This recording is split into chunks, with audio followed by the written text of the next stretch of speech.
What's going on, everybody? Captain RoBear and crew here for Eberron, episode 60. It's Tuesday. 60. Episode 60. You ready for this? Bum, bum, bum, bum, bum, bum, bum.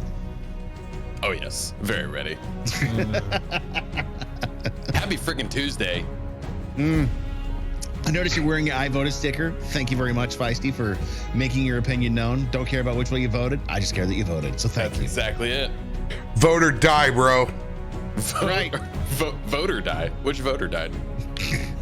No, vote or die. Vote or die.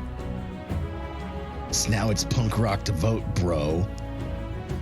Back in the 80s, it was it's skate or always- die. That was the punk rock motto, man. It's always Yeah, been man. fun to vote. Back when you were 23.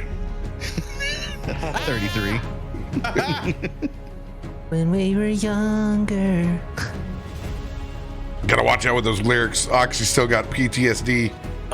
You said it, and like immediately my spine just shivered. Although now they're trying to sucker me into a new one, so they just dropped Sick New World is Yes, the new they did. festival. Yes, and they same did. company, same area, different month, right? So now they're doing it in May, which is the same month of EDC, which is also a windy as shit month in Vegas. So It's because those are the Get- only ones not booked. get all Yeah. the way fucked. Get all the way fucked. What's the theme of this one though? Oh, dude, It's it is new my metal. dream. System It's of a all the- Down, Korn, Deftones, Incubus, Evanescence, Turnstile, Chevelle, 2001. Papa Roach. Oh, it's gonna be 2001 so to good. 2004. That's all it is. Yeah, it's gonna be so good. I'll be there. I'll also get a refund when it gets winded out, but I'll be Limp there. Trisket on the main stage. No, is Limp Bizkit on the docket too? I don't see them on No, the bill, but I mean, they should be. They'll be the surprise rolling, announcement. That'll be the surprise announcement. Oh, All right, I would I know y'all been loving this shit right here. I would go wait if to hear who to Mudvayne reunited. Oh, that would be whew, that'd be They rough. are reunited. They've done full blown tours now. Have they? I didn't know. You know, Yeah. you say that, and I'll show you. Fuck COVID. I don't know what the fuck happened. I'll take your Googling and I'll raise you COVID. Mudvayne reunion tour. When this first time in 12 years. Well, I'll be damned. Well, It's during COVID. Yeah, they started during COVID.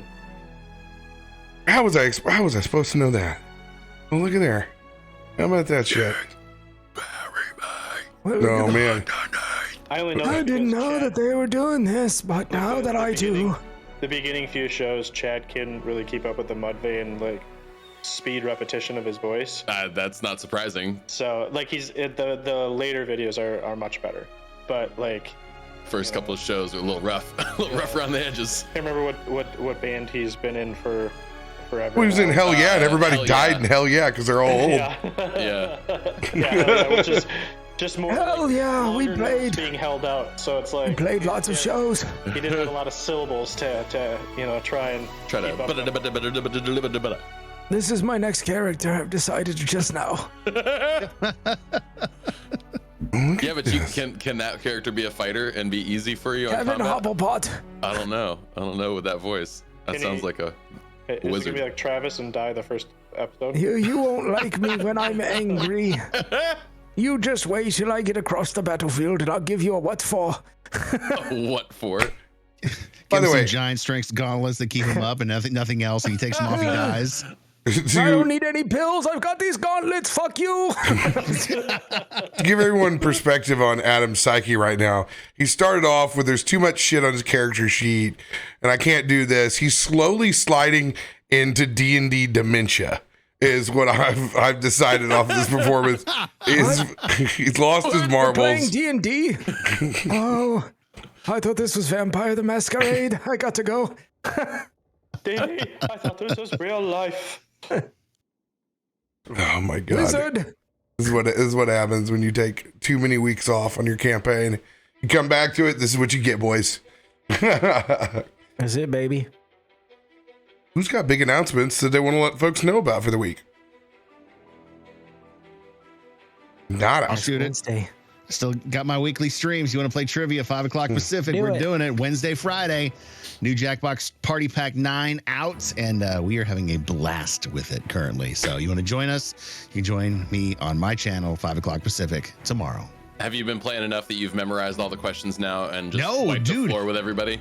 I'll play old party packs, and even as long as I've been playing them, there'll be questions on there that I still either don't remember or have never had before. So good, right on.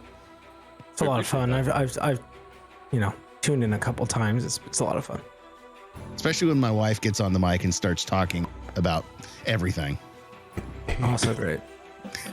Because she's good at that. Jackbox 46, Return of the Jackening, as seen at twitch.tv/radio. Return of the Jackening. Pushes big beans. Pushes baked beans. Oh, I miss that golden retriever. Oh, I looked up the name too. Dutch? No. Shit. It's Bush, as in. No, that's what I Bush's thought it baked was beans. too, but it's not. That's actually not his name. I don't know. That was just a small thing. Anyway, continue.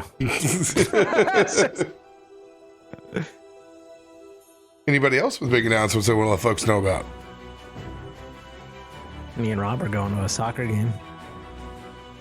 That's next week, though. I know, but I'm excited. Don't get these fuckers thrown off, all right? Trying to keep a schedule over here. Yeah, I have nothing, but I am gonna go turn on a fan because it's like 9,000 degrees in my room. So, yeah, menopause. How is it hot in your fucking room? I was wondering the same thing. Isn't it winter? That's all your own fucking fault. It's like 40 degrees outside. We live in the same place. I've got my heater on and my air conditioner on for when I get too hot from my heater. What happened? You're gonna nail this old man character. You got it already. Yeah, no, I'm fine. I'm ready. I'm ready. Is that what's happening? We're at a bridge. There's lots of people here. I don't know what's happening. I'm going home. Someone make me a sandwich. Just get it all out of your system. I'm sorry. You know what, guys? We're introducing a new character tonight. I've just made up my mind. Hey, all I say is beware what you wish for. Wouldn't be the weirdest That's thing true. to pull out. Got a lot of enemies on Echo. It'll be fine. Yeah, suddenly Echo just jumps off the bridge. This is too complicated. I'm out. We find out that's actually Echo's inner monologue the entire time. Yeah. So Just arguing with complicated. himself. Is this the way to the continental breakfast? I hate trains because they don't recycle their water. Oh my. Oh But my. Echo, you don't drink water. I know. So, over here on the channel, back to sanity. We got full D&D this week. Let's go. We'll see if everybody makes it there. I'll let you know through announcements. But we should. Huge episode. Shut the fuck up, Adam. Huge episode coming up on Wednesday for Baldur's Gate. We are down. I will say this right now. You want to get your Baldur's Gate fix in. We're going to be live this Wednesday. And like Adam said, we'll be dark next week because we have a Sucre game to go to. We're down to the last 3 or 4 episodes of Baldur's Gate. We will be wrapping at the very beginning of December, so strap your boots on. It's going down. Necropolis or bust. Oh god, I thought it was it's crazy. We've been talking about it, but like, oh boy, we're there. We're baby. there. We Oh, are there. God. Will Asher meet his dad? Will he ever find out who his family really is? Tune in tomorrow to find out. You already know his dad's dead. What an asshole. Spoilers, chat. If you haven't watched yet, my dad's dead. So is That's my mom. like fucking And you know what? I'll just throw this non-spoiler. in here. My uncle is a piece of shit. That's a freebie. Oh my god. But yeah, it's heating up real good. So you guys should definitely swing by because we got like a few episodes left and it's getting juicy and scary. True dat. But picking up where we left off, back in the desert, the in-world mountains between Valinar and Kebara, finally able to outrun the band of mercenaries that were hunting down our Dragon Shard train, now down to 3 carts, has come to an impasse. Now looking at the literal front of escalation, there are massive airships in the distance wrapping around the mountains. Valinar mercenaries on horseback across the horizon of the desert dunes. And familiar red and black tents of the Red Wolf and House Thrask at an impasse. 2 great houses of Eberron and Corvair have come to a halt, all in the desert over what else? Trade. We pick up in those moments of slowly rolling into the front lines until there is no more tracks.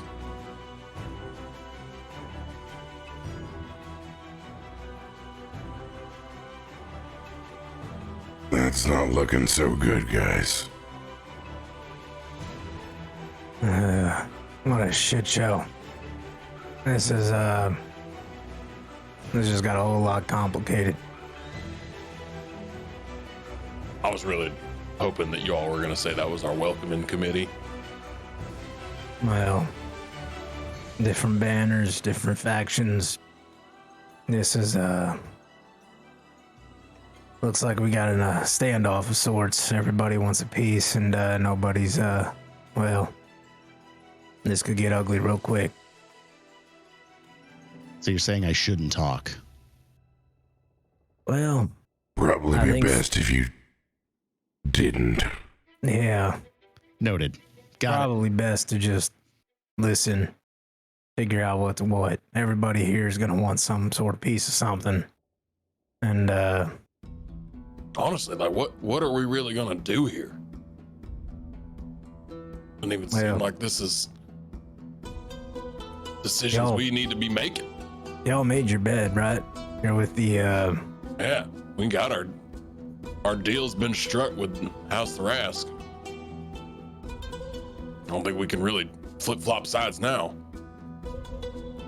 Unless they find a better deal. I will not be a scapegoat. and that's what I was talking about. See, Shit. ends always justify the means, and someday you're gonna be the end that needs to cut. And that's just life when dealing with things bigger like this.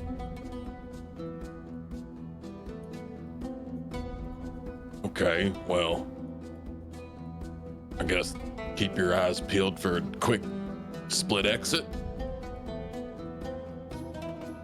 All we're saying is weigh your options. We're getting drug into something that we might not be able to handle. That's all. Well, the one benefit is I'm not fully tied on, as it were. You're supposed to introduce me to this Red Wolf. That means I'm an open player. Means I can play the field. Maybe get a lay of the land. I like this.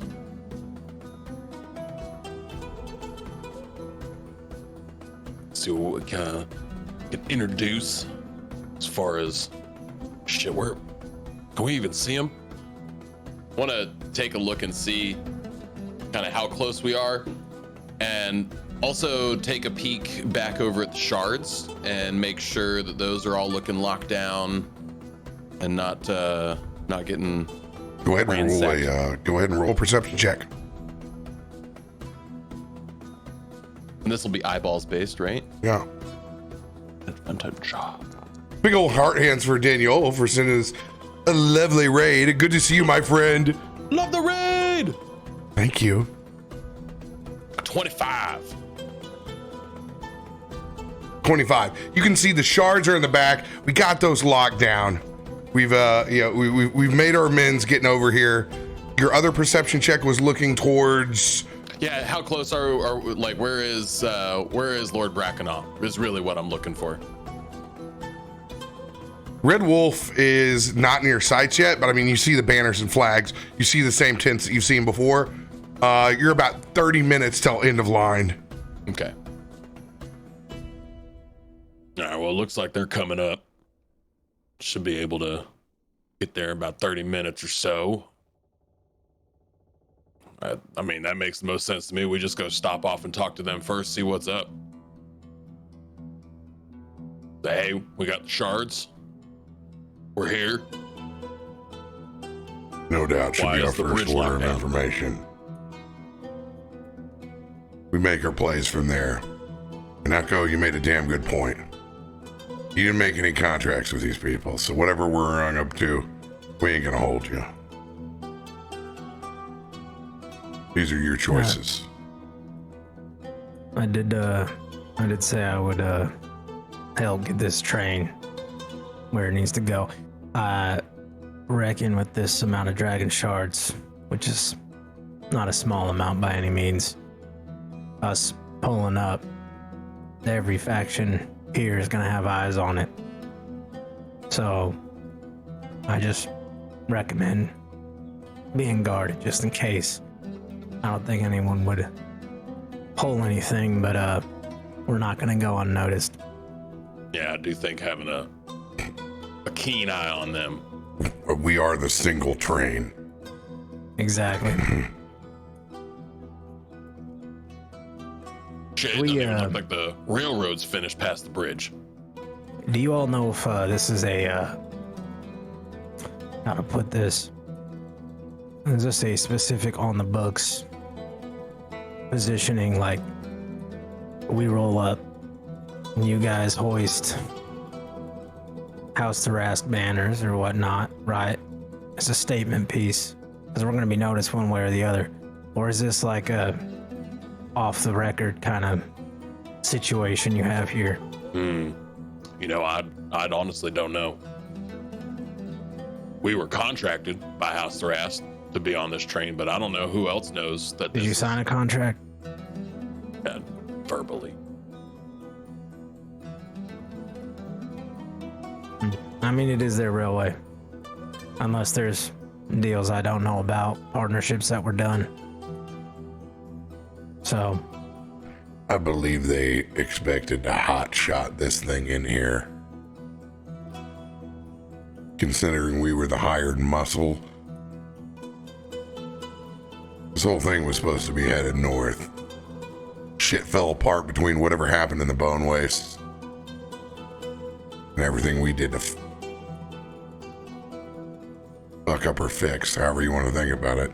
New throne. I think fix is a better word. We got here, didn't we? That we did. Indeed. And left New Throne in a better place than we found it. I will say though, as protectors of something like this, once we get there and, you know, candidly, I'll have to figure out the best course of action for myself moving forward from here.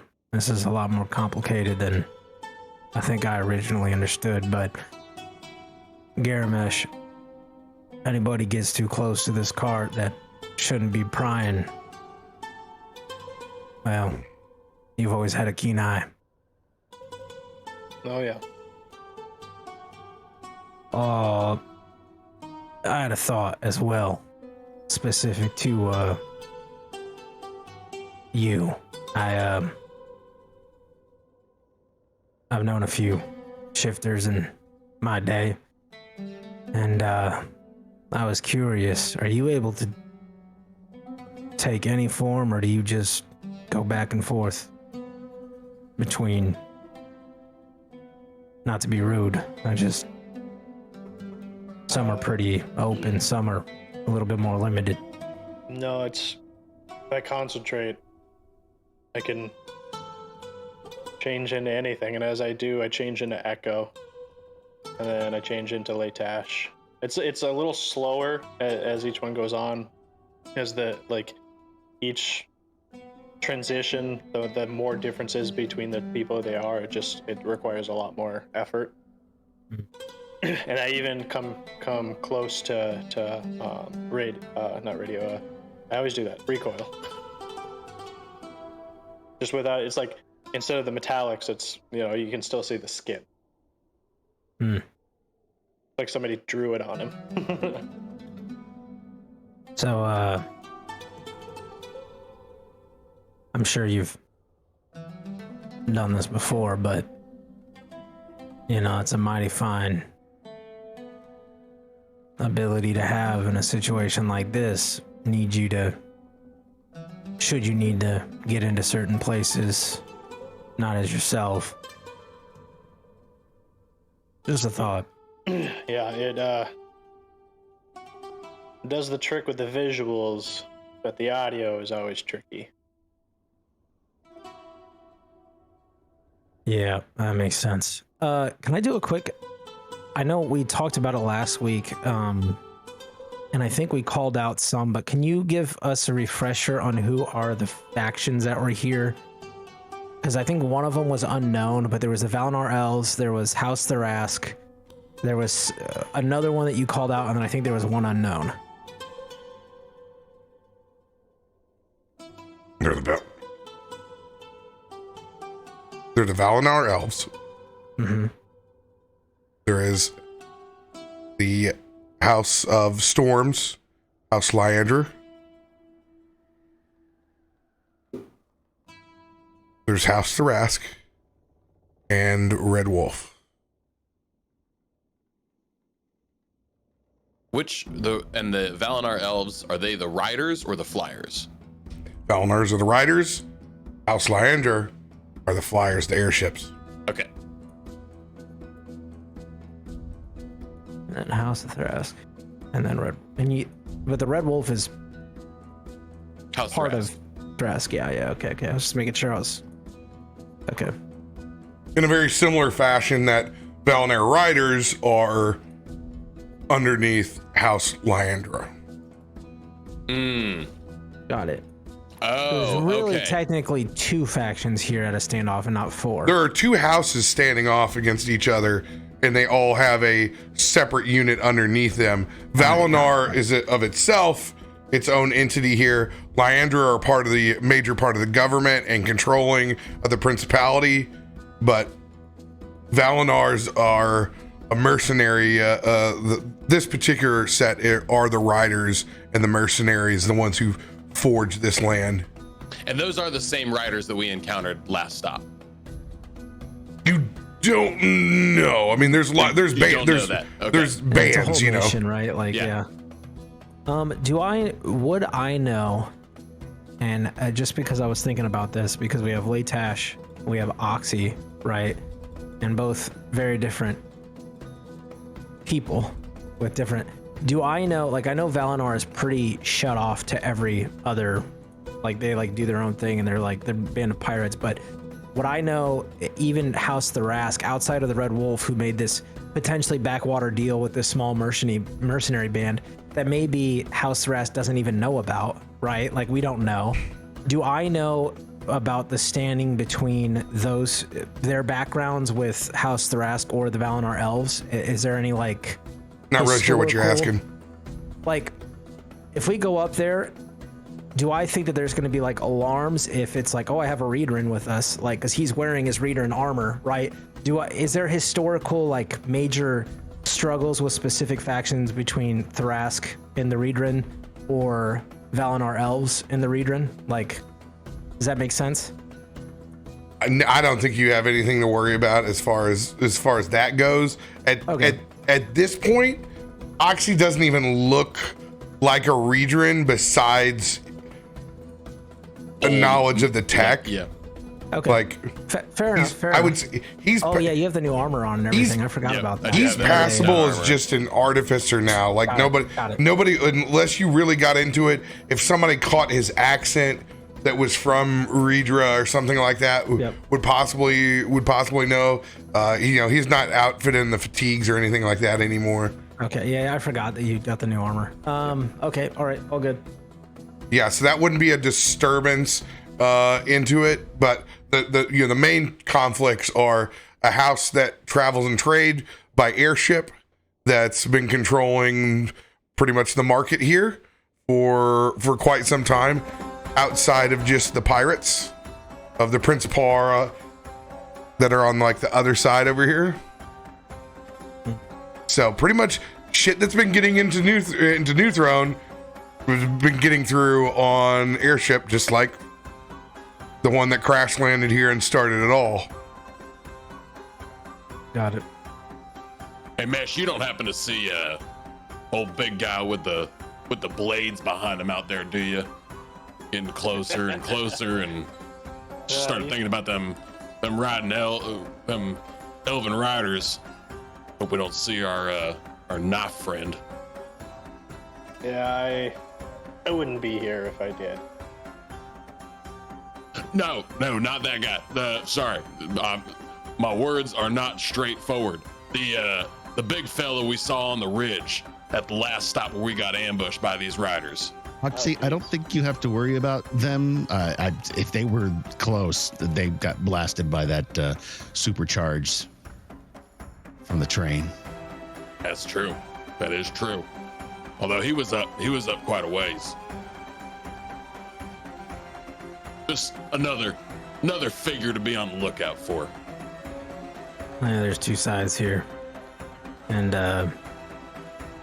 well, I think it's important that once you have that conversation and figure out where your standing is in all this with House Thrask, because again, I don't really know what kind of deal you struck, but they'd be keen to know that this attack happened, especially with the situation as it is here. I'm sure that this cart is a big bargaining chip in some respect. That's a much better way of getting at what I was trying to get at. Thank you. Not much of a talker, just more of a thinker.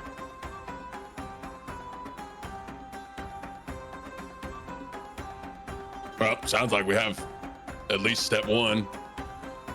Go hit up old Red Wolf. Collect payment. Yeah, I don't remember what we settled on for money. I'm sure there's money involved. You guys are real bad at contracts. I don't keep track of the purse. You're real bad at finishing them. Sounds like we're a team meant for heaven. I don't know what the fuck you mean by that. Oxie stands behind you and just... He just has a big smile on his face.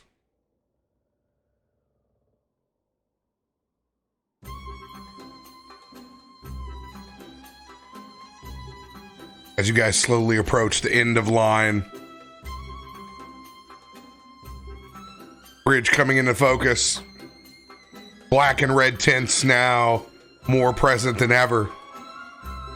You get a good survey of the line. It sucks. There's airships on the high ground towards the east. There's Valinor riders with the high ground on dunes to the west. And that open shot, that straight line that goes in between them. The valley in which it will take to get to those wastes.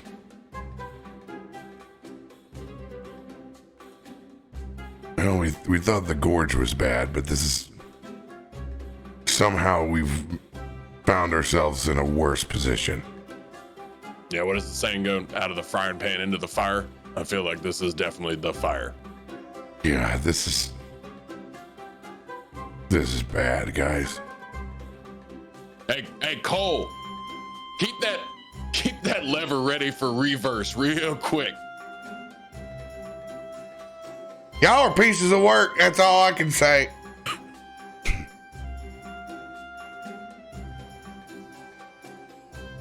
How do I channel? How can I channel Smoker's cough with Cole? Just speaking like him makes me cough like I've had a fucking Witchlight 120.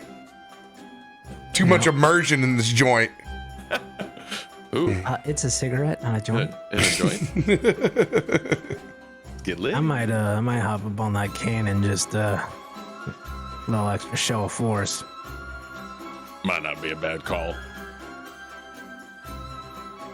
Ain't gonna hurt. Don't forget your hat.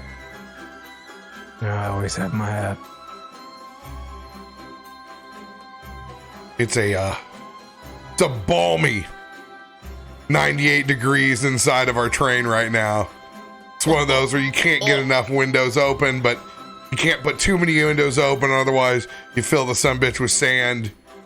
It's not the greatest. Yeah, I just I go up top and man the arcane cannon, just kind of keep an eye out. Pull the mask up, but don't cover my face because it doesn't matter. You talked about the position of the airships and the position of the riders. Mm-hmm. What is House Thrask looking like in that situation? Encamped to the valley. Okay, also in the shit spot. Got Yes. it. Great. Our encampment is in the valley between the two. Yeah, great. That's just lovely. Not Does it look worried like, at all. now that we're closer, does it look like they're mobile, moving around, being strategic, or are they just is it just kind of like a chill day at summer camp kind of thing? There's movement between all camps that are going on. You can tell that there's obviously people going in between. There's probably communications that are being run back and forth, but there isn't a grand processional. You can tell, being a military man, there currently isn't, and I'll use this off your background, there isn't a major meeting between generals going on yet. Seems to be just notes being passed so far. Right, but it also doesn't give the sense of high tension, like not weapons drawn, pointed at each other type of thing. Just posturing. Yeah, weapons are not drawn, but you can tell it's all eyes on the train rolling up. Like this is Oh, great. Well, looks like it might be showtime. Yeah, I'll be up top.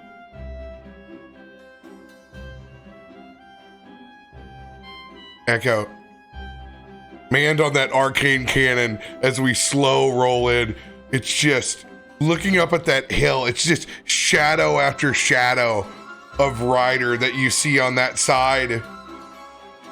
It's an intimidating sight, to say the least, from where we just came from, and the sheer amount of resources that we had to use to get through a couple dozen. Yeah, I think Echo though is he's a tactician and he knows that you always come from a position of strength, regardless if you're the weaker opponent.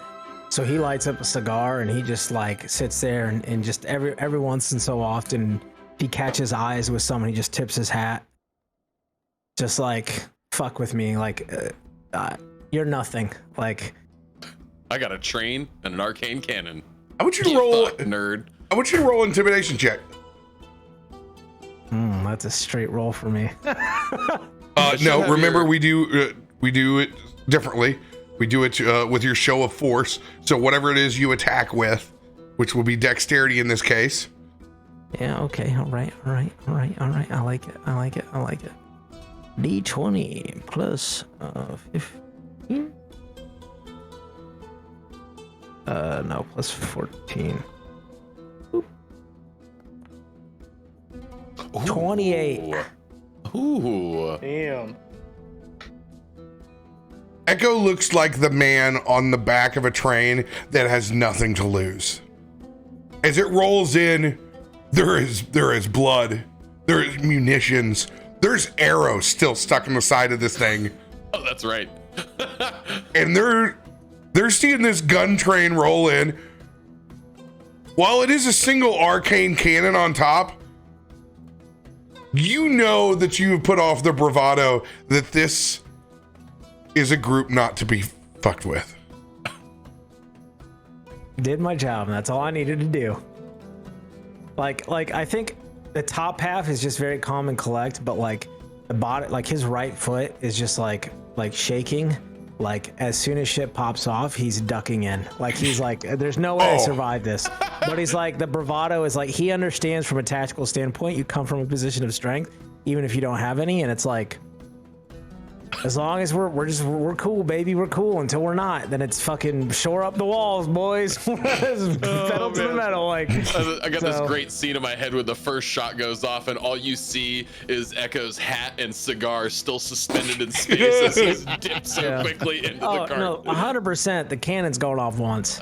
Like shots ring in. I'm finding the biggest, baddest mother, and I'm unloading, and then I'm ducking down. Like, but no need as of right now. Just kind of slow and steady wins the race as we just keep chugging along.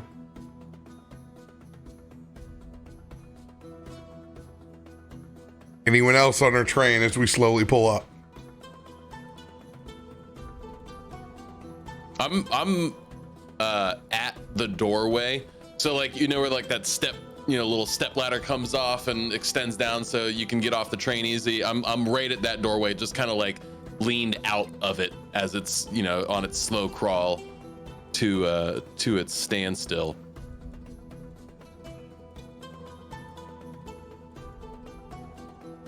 You hang out the doorway. You're able to see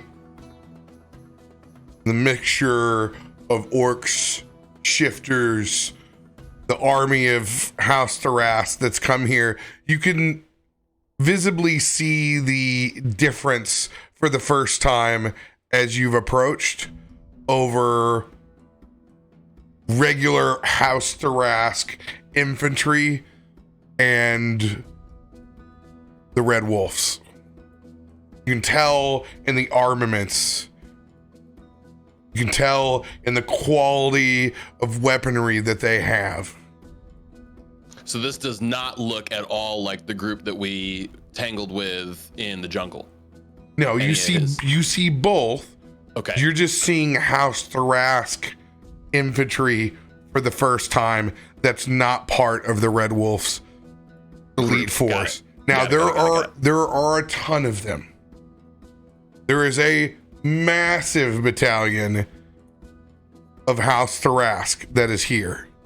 This is like full-blown war prep almost, right? Like this is a serious trade conflict that's going down here. That's everyone is prepared to go the distance with. Oh boy.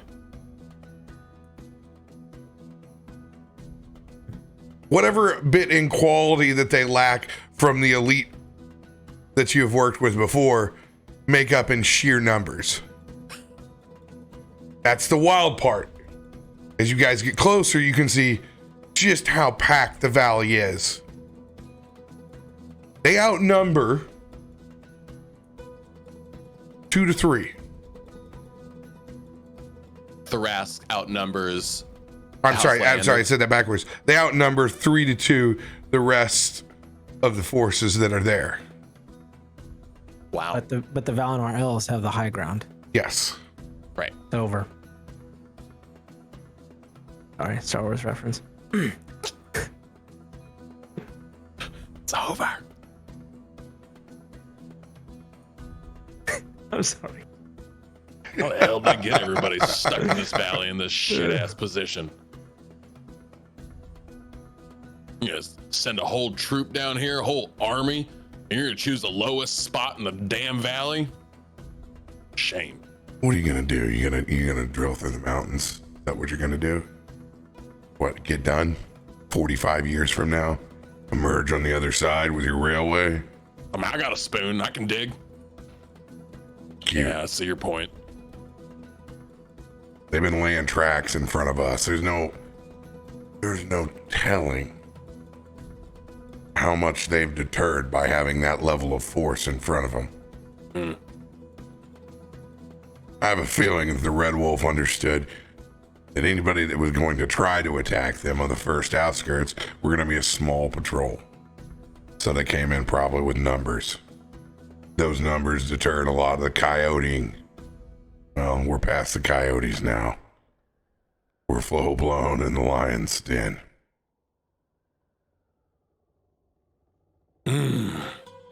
Okay. Garomesh, Yes. the further that we've come in, the more you've noticed what you saw was the missing party echo. The cross scimitars in the distance.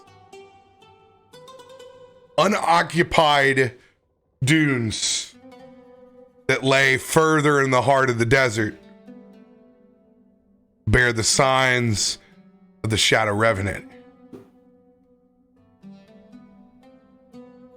There is no sign of force there, only a strategically placed sand signal that few would see beside the folks rolling into town.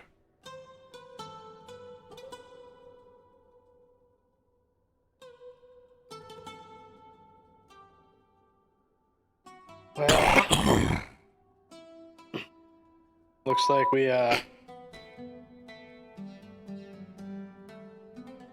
got some expected, unexpected secret visitors as well. Is that good for us? Good for them. I'd point out in the distance to, anybody can just kind of glance over it and not see it, but when I show the shape of the scimitars, all of a sudden it just pops out in your brain. That son of a bitch. Hiding in plain sight. Trying to go legit. Yeah. I doubt it. But I bet they want their take of wherever this thing settles. Yeah. They gotta get their piece too. But that answers our question. We got 3 factions now. 2 main players. 2 organizations pledged underneath the 2 houses. And a wild card. One just waiting for whoever comes out on top. I guarantee you they have people on both sides. I would. That's a good point. I was about to ponder the question. Maybe they were in our position on the other side. Why not both? Damn. Makes a lot more sense. They can certainly do it. They surprised us multiple times. Well, they bringeth. They can absolutely take it away. After all, it was them who got us in this situation in the first place. And maybe we have our lives to thank for that. We certainly didn't necessarily sign up for it at first. Well, the way I see it is you have this verbal agreement with the Red Wolf under the faction of House Thrask to lay it all out there from my perspective, based on the research and connections and understanding of everything that's happened up into this point. There is no knowledge currently within this group as to whether or not House Thrask knows the full dealings of what you have been contracted into. And being that there is no contract, that's a very easy loose end to snip. As I said previously, then you have this shadow group. And they're, I think, the most dangerous. You see, the Valinar and the House Thrask sit on opposite sides. And there's a reason that it's a standstill. Because, well, wars are expensive. And as soon as you cross that line, well, it's going to be a long time before something gets settled. So no one wants to really take that first step, which is rightfully so. So they're sitting there and they're negotiating and figuring out potentially some sort of option to do this peacefully. But I don't think any group's really going to want to budge. And then you've got, well, the scimitars over here. And they're the group that works in the shadows. And they're the group that more than likely, like you said, are playing both sides. And honestly are the most dangerous here because they can work in the shadows. They can do damage that's not regularly seen. And be detrimental to either side. Hell, they could kill folk, make it look like an accident, I'm sure. So that's the interesting bit of tea. Also, something I thought was that they did a favor to you via the Red Wolf, I suppose. But that doesn't mean that they're not going to call on that favor to this group. You might get a midnight caller strolling in that says, hey, we saved your behind. Now you owe us one. Then what? You're stuck between 0 and 2 individuals. Eventually you're going to have to make a choice. That's how you end up getting killed.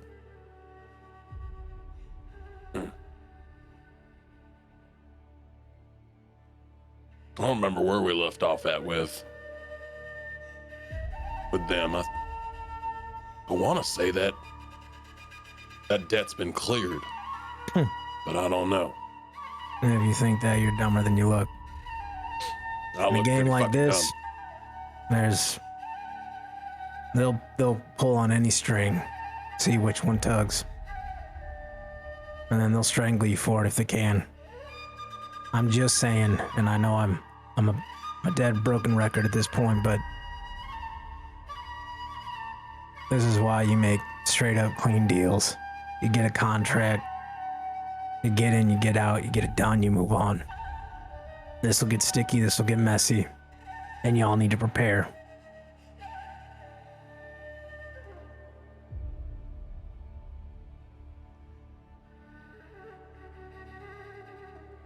Agreed. Let's come in with a side of leverage on our own hands. We've defended these dragon shards from here. I don't think anybody in their right mind expects us to blow through this line. It's sheer suicide. And if they hold us to that, I think we all know the answer. They can suck it.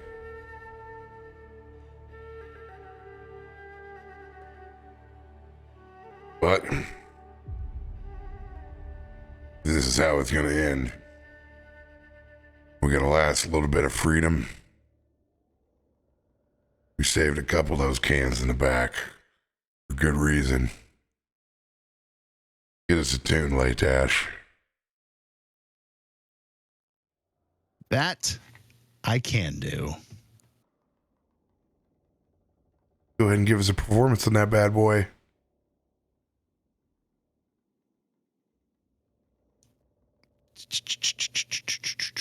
Here he goes. 28. Oh, yeah. Hell yeah. Let her loose, baby. It's an old folk tune that he learned when he was a kid about the Kalishtar and them fighting for the light. It's a rousing tune as Laytash starts to stomp his foot, bob his head, and you feel that guitar just pop, pop, pop, pop, pop, pop, pop. The rhythm just starts to carry through the train, and he continues that through the whole performance. Build up peace.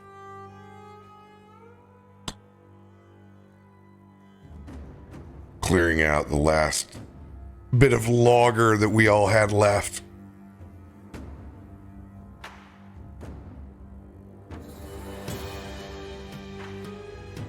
Train pulls to a stop.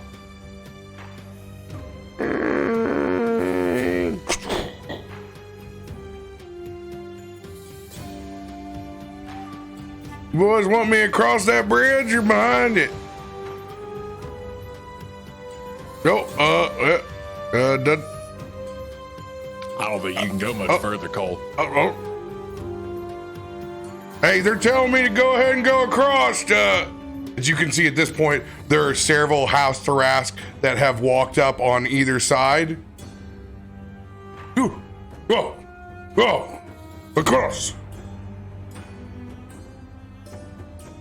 Howdy, boys.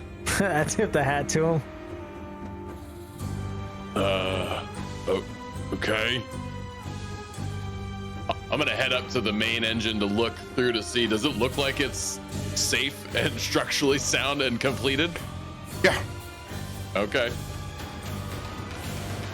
Yeah, imagine it's like all a ploy and the whole bridge collapses and we die and that's it. Like, That's the end. haha, got you. Make a deck saving throw at disadvantage. I mean, it's a brand new bridge. And that's Eberron, folks. Ta-da!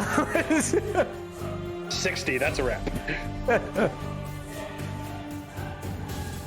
Seeing that the House Thrask agents have approached, I will change my shape back into Garomesh. But I will also clean up myself a little bit, and the tattoo and the hair kind of recedes, and so all you see is the tattoo of House Thrask. As I just kind of poke my head out and wave so they can see the visible insignia. You get the salutes back. Slowly. Like a officer's head nod.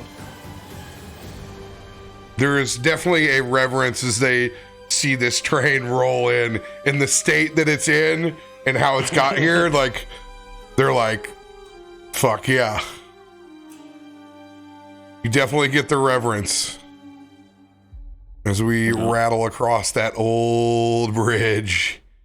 Nice and steady, Cole.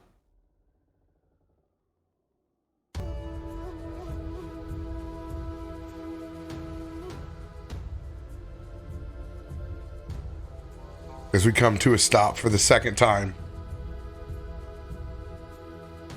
Can I quickly, while we're crossing over the bridge, like, just so I can see visually, like I know we're up in the mountains, so I'm picturing like Echo looking over, and it's like way down, like, but like, what does it visually look like while we're crossing this bridge on this train, like on the sides looking down into the canyon? Is it like canyon water? Like, is it a river? Is it like the bridge is deep, or is it? It's this point right here on the map, right where we cross over into Valinor. So it's going over water. Yes, Okay. this goes over water. How but high up is it? Like, we're kind of on the mountain edge. We're on the mountain edge, real- dude. It's fucking gnarly. dude. It's gnarly. It's one of those.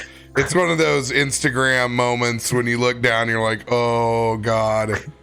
It's like someone falls and they scream and then they stop and then you just hear, "I'm still falling." It's just like, got it. I just wanted to visually see that. 100%. And there's path enough for them to continue walking next to the train, or did they just wave us onto the bridge? No, there's path to walk. Like, it's a full bridge plus the tracks that come across.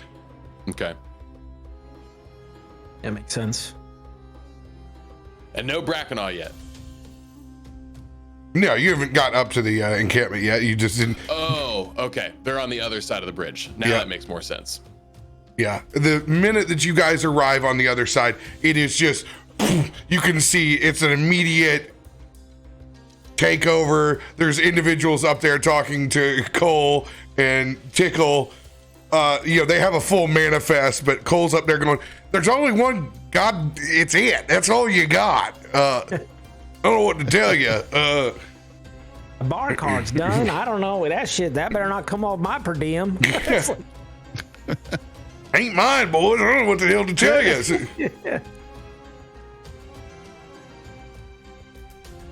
Individual with long curled tusks and stark black armor plate comes up to the side. Your presence is requested for the Red Wolf. Okay. And we just, you want us to leave the train with you all then? Yes. Okay. I'll step off the train.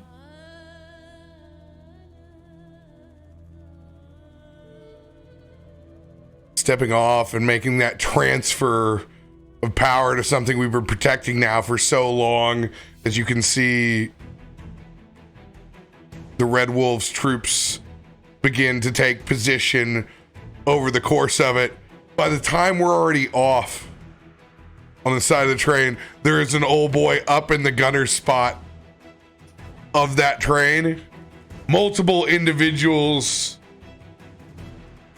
all protecting those dragon shards.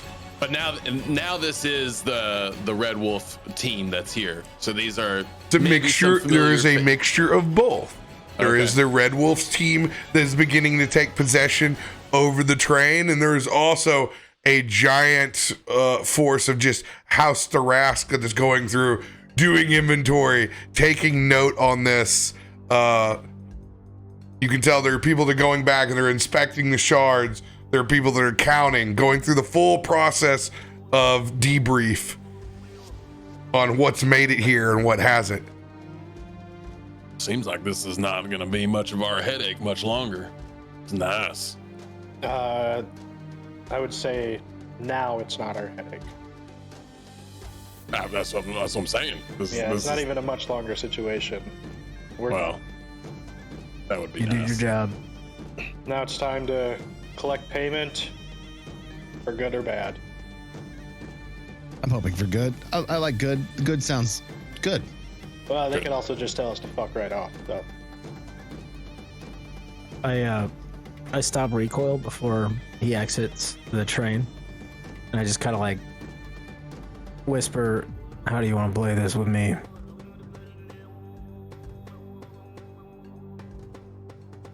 Hired help. That's what it's been so far, hasn't it? Right. Paid in Making full sure we're on by the same friendship. page.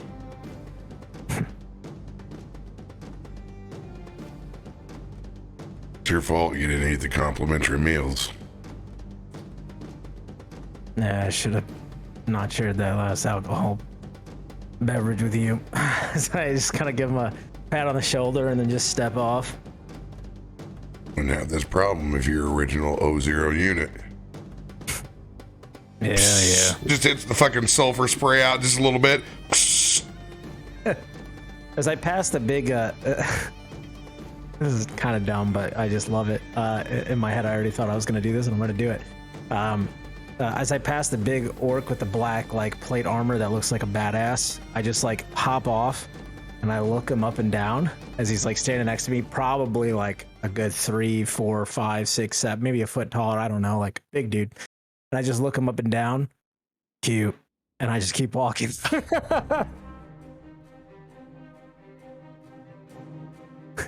Making enemies, but You went with cute?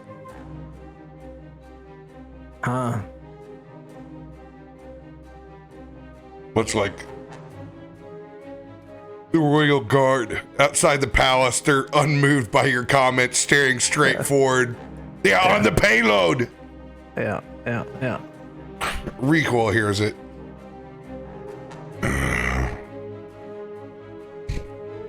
He doesn't bother to correct you. He just goes along with it.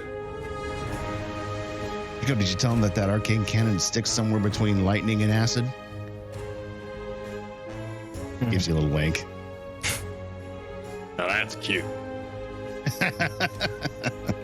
As you all approach the Red Wolf's tent for the first time since those moments in the desert.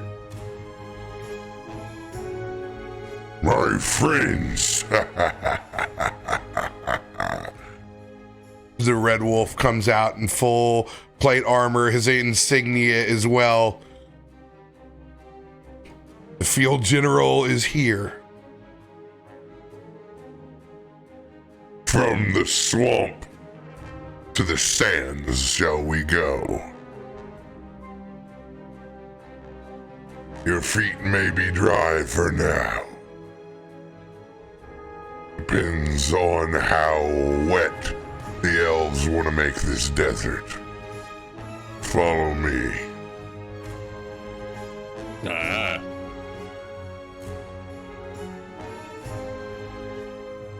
As the sides open up to that massive tent. As you go in, it's like 40 degrees cooler in here. There are a combination of air and water elementals on either side in this massive tent, regulating the temperature on the inside. Created elemental swamp coolers. That's fucking awesome. That's so fucking awesome. Air conditioning Eberron. You think just the elves know how to manipulate elementals for their advantage? No, but I'm fucking impressed. This is brilliant. Need to figure out how to put this in my suit somehow, like a smaller version. That'd be great. Unfortunately, Robond is your only savior, my friend. Never enough.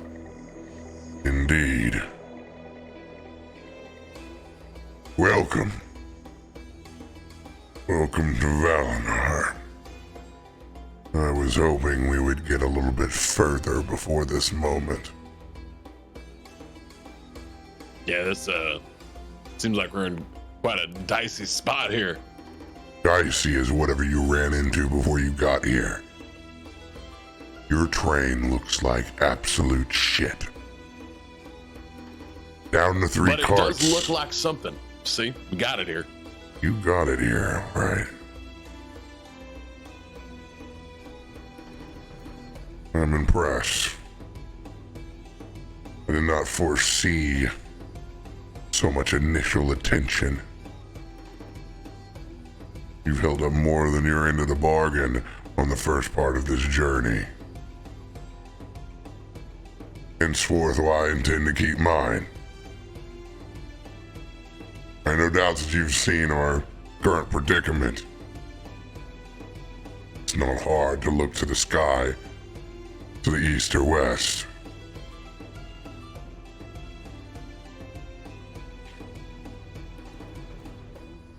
Discussions are ongoing. While those are not of my forte, I'm here to minimize, shall we say, on all fronts.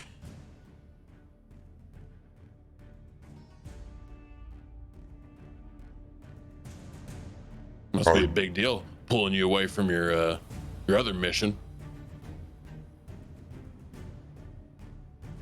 What do my other missions matter if the dragon shards do not make their way from K-Bar and beyond?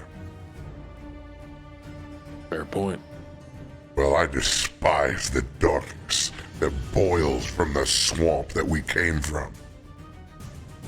My conquest can only be funded by such things.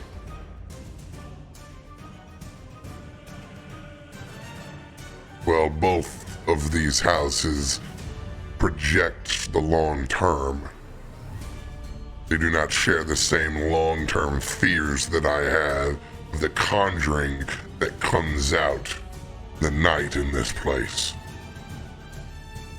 A handful of you may be the only ones that truly understand that. That's some dark shit. It gets worse. But I will say this once again. I will put my trust in anyone after I've seen what you've been able to accomplish. Truly awe-inspiring. However, Insight check. I want to see if he's full of shit or not.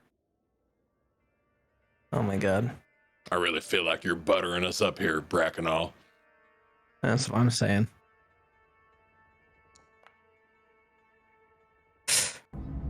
Oh, I'm gonna add a D. What do I got? I'm gonna add a D8. to that. I want to try and read this guy. Come on. 20. Well, you don't have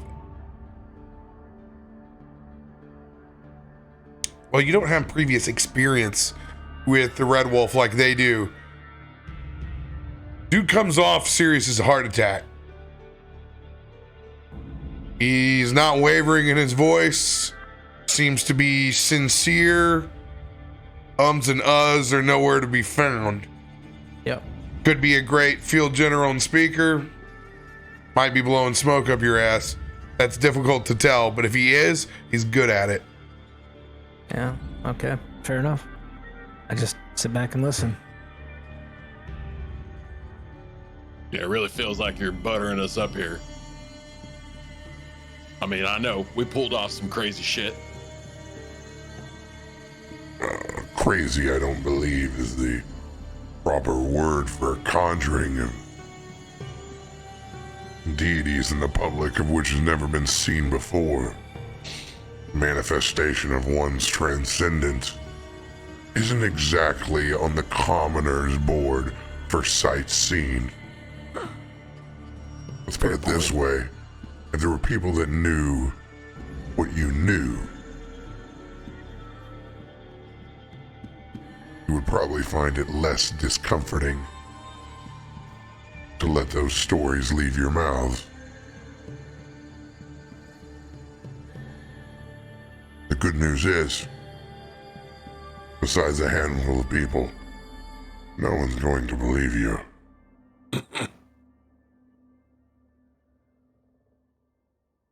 So, it brings us to the standstill.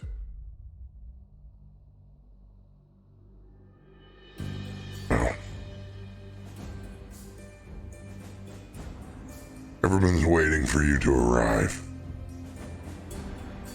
I'll be honest. I think there was a percentage of folks that hoped that maybe the train just wouldn't come.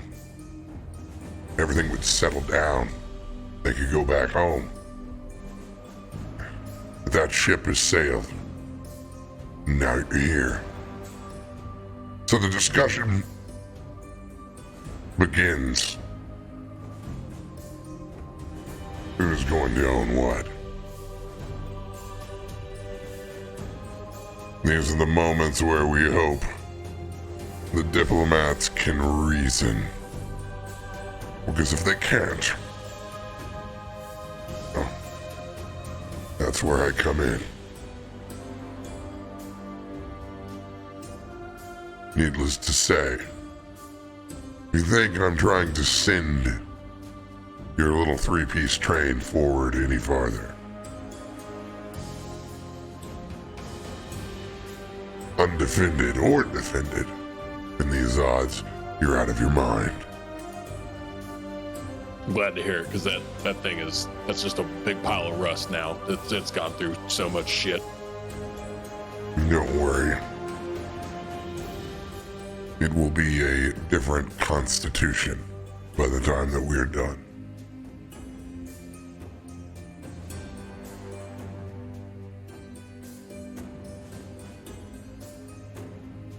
He opens up another set of plans. And you look and you see a massive drill mount to the front of this train.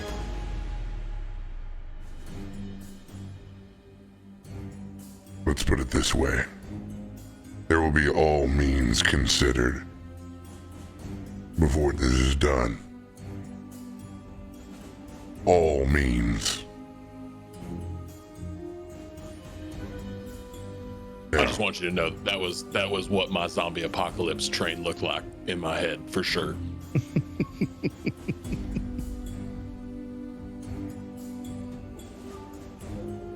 Impressive, no? Impressive. I love it. Look at it. It's beautiful. They cut through anything with that. Well, not so fast. We might be able to get ourselves a tunnel. But then it's a tunnel that we must defend. but it does get us out of Death Valley.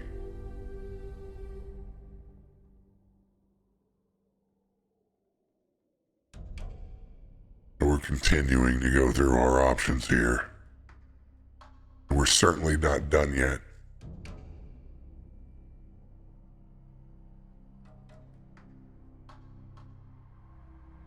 We're also here to pick your brain as well. There's gonna have to be a resolution. No one wants to see new war on the table. I wouldn't say no one, but most. Who's been at the itchy finger? Plenty. Speaking to a nation of mercenaries, ones that defected the war, took up their own cause. They're mercenaries under weak banners. They're at best pirates on land. Whatever code they hold are to their horses and to their own. They might as well be independent tribes as far as I'm concerned. I disdain every ounce of their fiber. There's nothing more than I would like to do than put a giant boot up these horse riders' ass. However, the Liondrar have shown up in force with their airships.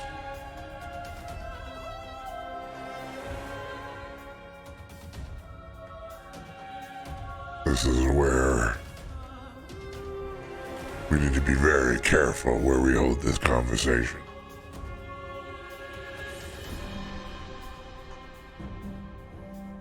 As he points his blade down,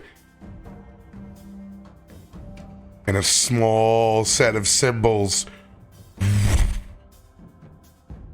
arcane, show up on the ground. Please follow me. Secret hidey holes inside of secret hidey holes. Okay. I'll let you guys go fill up your beverage real quick before he directs you in to whatever spell he's cast. Oh no.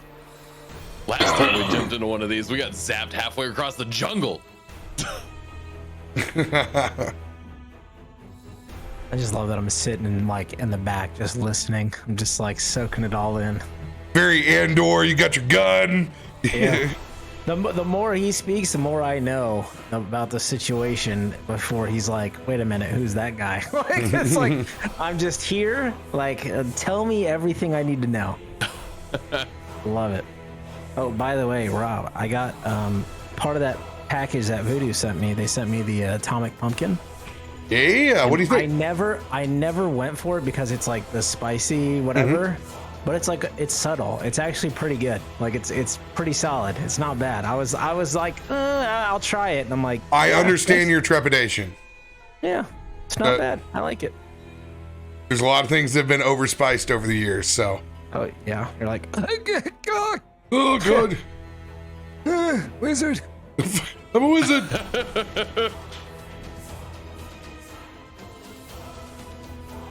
Old Brackenaw. Brackenor? Brackenaw. Brackenor. Brackenor? Brackenor. Big red wolf.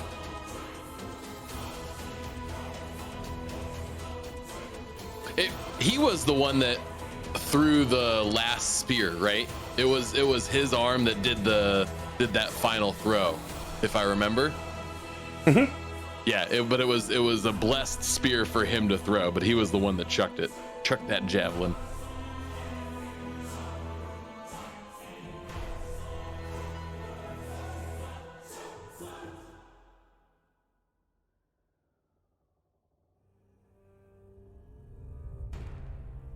Guy rolled the yeet. Yes, he did. Rolled to yeet.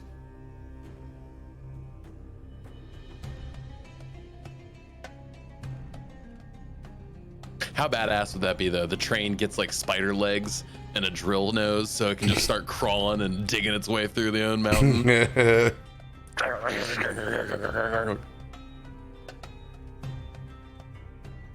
I mean, it's crazy because it's two houses with unlimited resources. So, like, you know, neither really wants to set this off, no matter how much bravado they talk.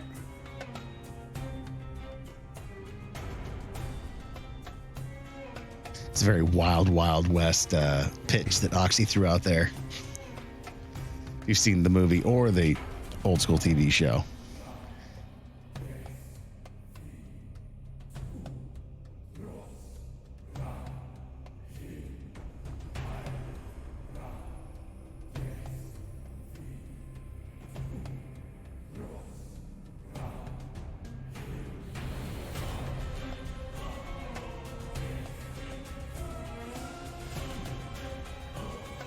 Very intrigued as to where this portal's going to take us.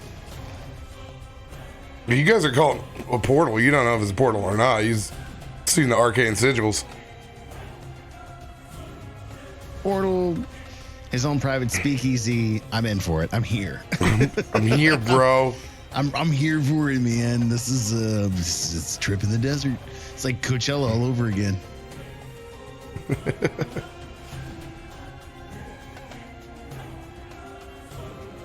It's Calistar chill up, man.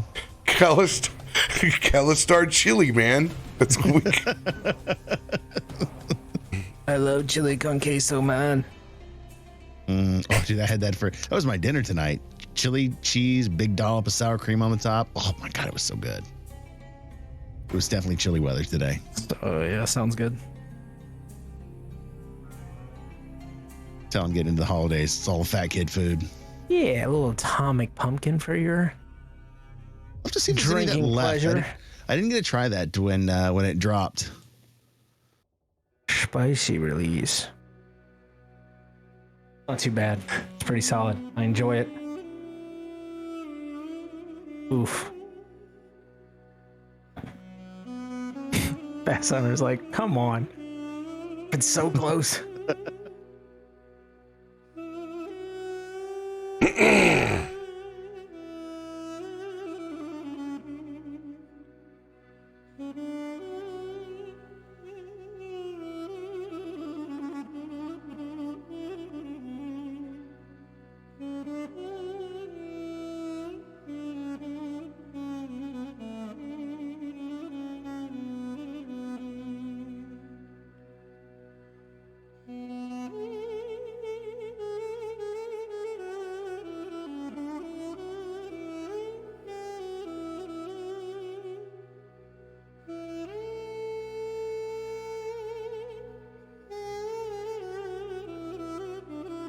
No, but if you could, you roll a card to get the rest of this gunk out of my lungs, that'd be awesome. I had to get that one in there where I missed the button completely. Turned it on, hear the cough, hear the. It's always gonna happen once, man. Little tickle will get you. A little tickle that'll get you. Boy, that could be a lot of things. Yes, sir. Let you take that where you need to go. Hey, I'm going to take the opportunity to thank our sponsors, Voodoo Ranger. Appreciate y'all thinking the wheels greased for the rest of the year. And more importantly, our patrons, Christopher, Shabby, Westwolf, Aaliyah, Caleb, Matthew, Quirky, O3, Drewcom, Feisty, Kim, Nornoble, Stokers. Thank you all very, very, very, very, very much. Appreciate you all on the $10 tier and above. Thank you guys. I'm gonna plus the 4 roll for Sudafed. I rock Sudafed for Witchlight, I think. That's about it. That's a Sudafed campaign right there. Yes.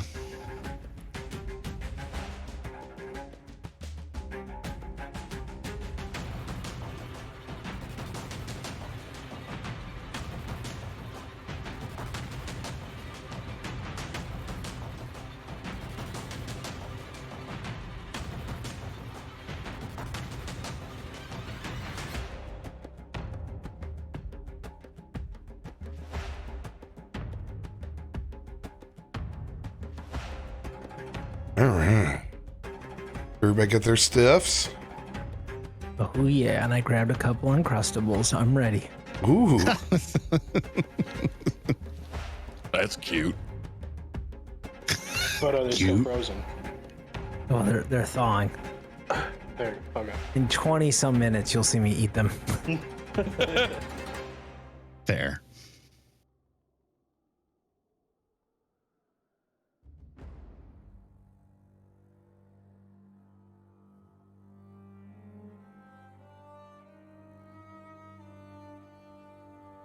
Please, follow me. You ain't trying to zap us back to the jungle, are you? He steps forth and doesn't say a thing. I'll go next. I'll follow right after. When you do Garomesh. walk in, he does disappear though. After Oxie.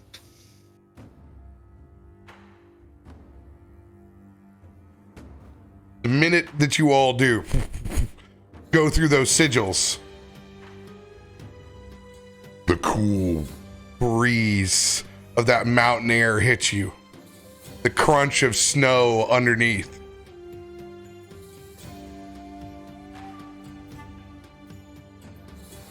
Welcome to the peaks of the end worlds, my friends. For the first time in your physical bodies,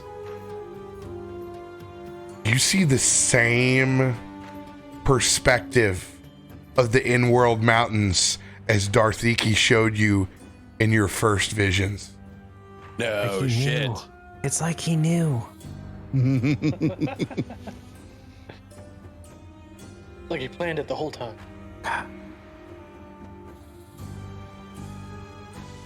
Now, for the real discussions. Like I said, we're at the whim of diplomats. By all means, if you would like to assist those that have the conversations of how much they're willing to give up to get going, by all means, partake. I'm here to show you a different option. I do like options. Valnar riders have no chance against what we've brought. Long before this was planned, we have hidden steel plates within the dunes.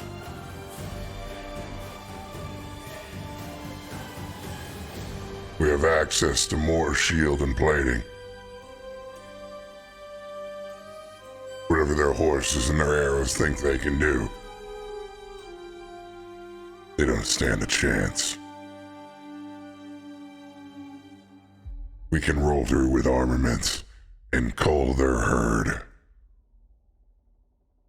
High ground or not, they'll be forced to come to us. Where does that leave? Well, our friends in the sky above. As you can see, He points out to the small fleet. we have an issue.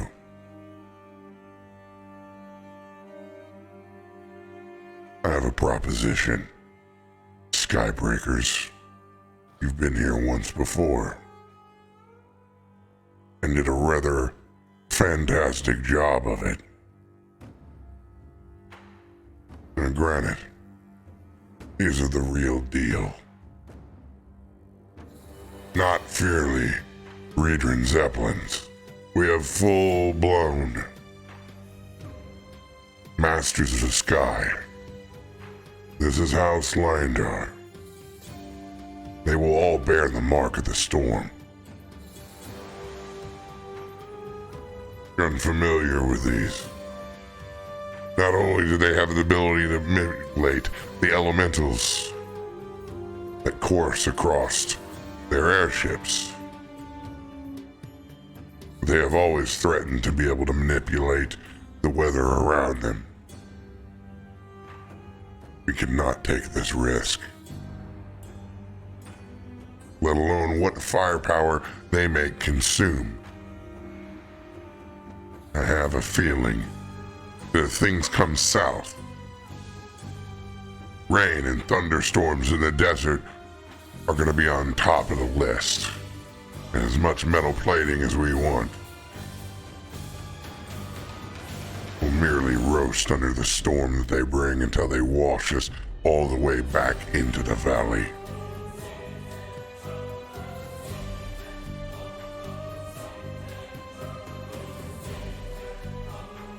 If we take their ships,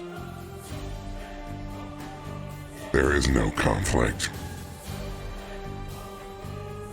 This becomes our easement. The houses will not publicize it. They will not risk the fees and fines behind it of what escalation of war would cause. Whoever acts swiftly will win this. Or they'll let the diplomats have it out until there's no money left for anyone.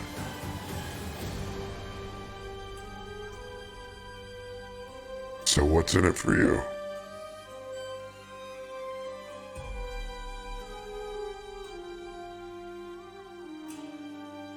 How does retirement sound? The kind of money that doesn't limit you from where you want to go in Corvair ever again. Title kind of money.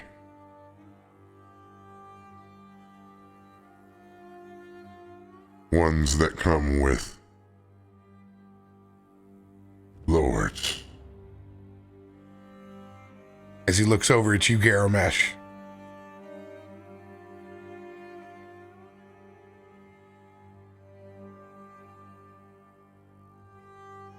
With your inn and the mark of the house,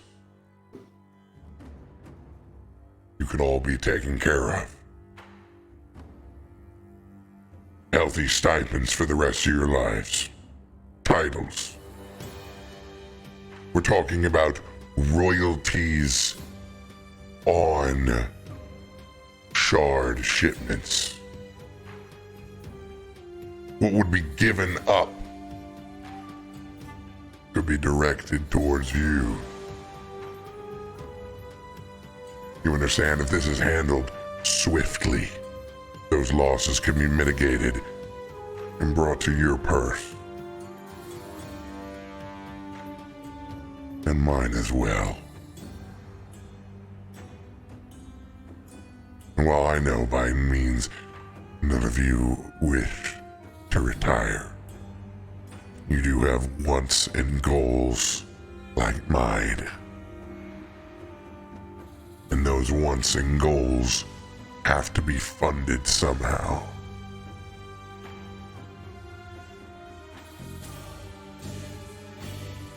Would that also settle us and call it all even? Would that be the last requirement for our contract with you? If this is completed, absolutely. If not, you're still responsible to the end of line.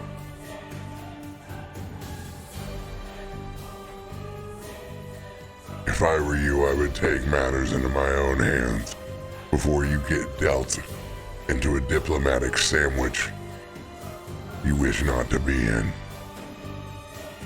As I said, be my guests. You want to accompany them to a meeting you will undoubtedly not get to speak at. Be my guest. But I've taken matters into my own hands.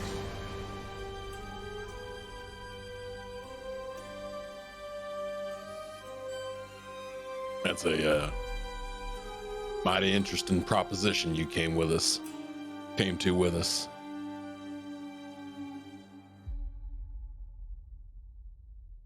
Seems we've got some discussing to do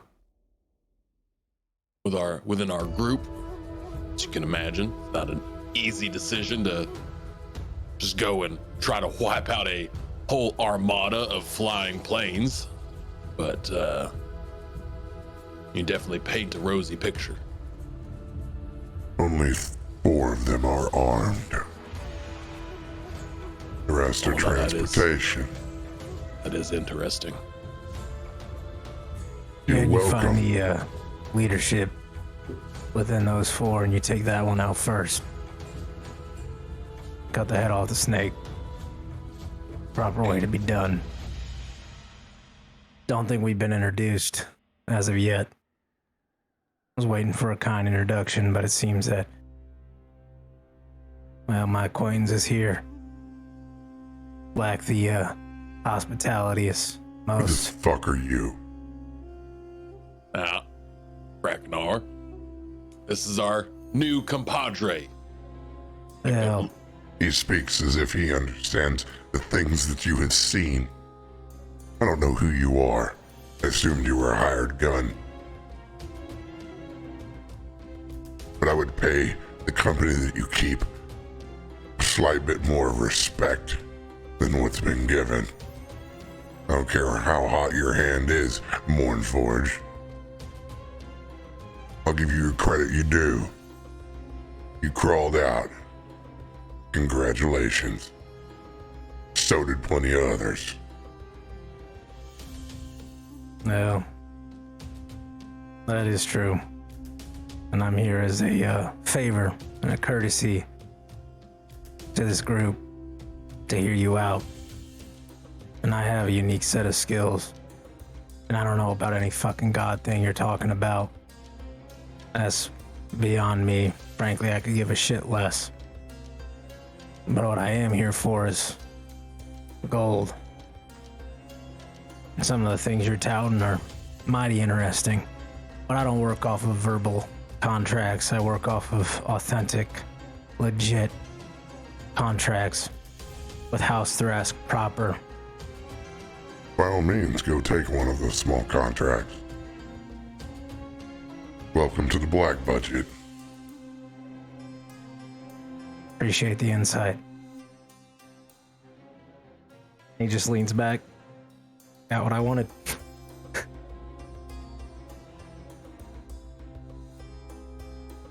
As our friend so openly put himself out there, that is Echo. Echo, Red Wolf, Echo. Lord Now they're Bragan, all met. pleasure to meet you, Echo. Tips his hat. Likewise.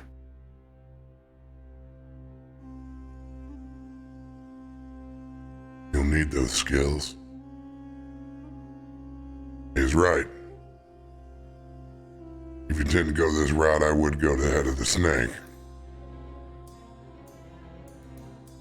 It won't be hard to spot. You can take control of that airship. You have a chance of accomplishing your goals. You'll no doubt be confused.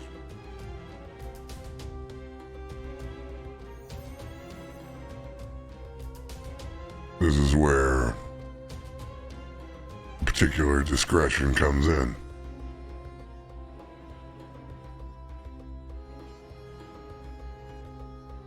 He holds out 3 rods.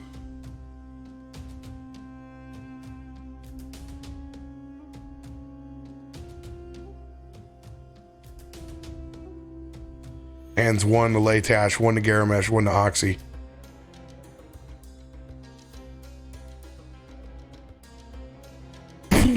They telescope out immediately into a javelin.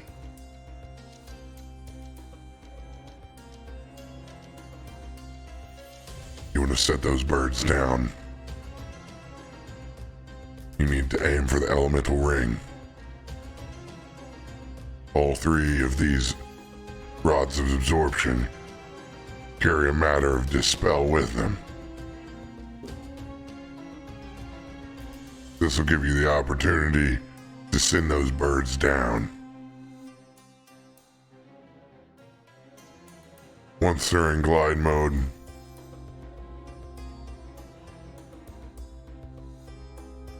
if their pilot's worth their weight, they should shuttle in easily. Once they're on the ground, the trap's been set. Once we have those birds, we shouldn't even have to engage the riders for very long.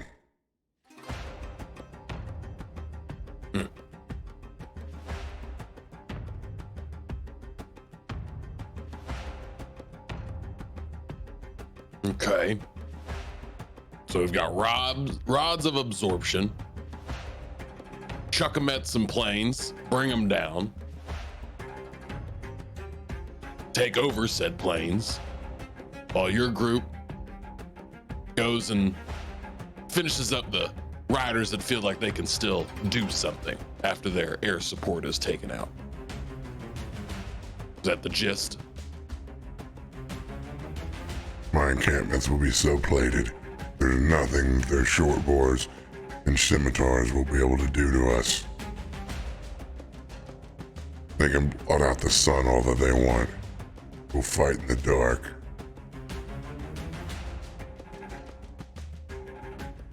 And if worse comes to worse, I'll burrow into the side of that mountain and let each and every one of them come and try to find me.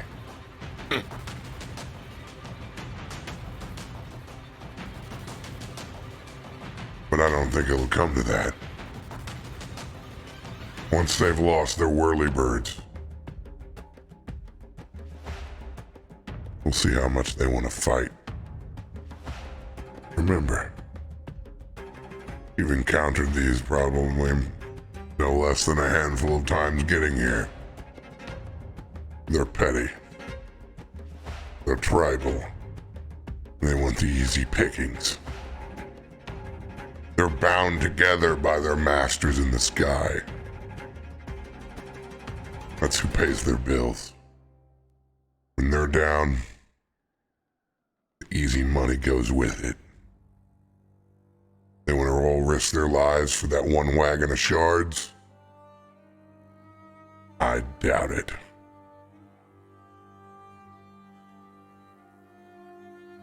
That's a risk I'm willing to take.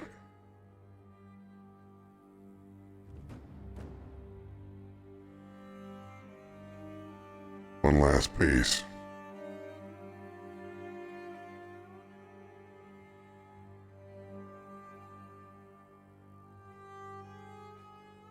If you so choose to handle this route.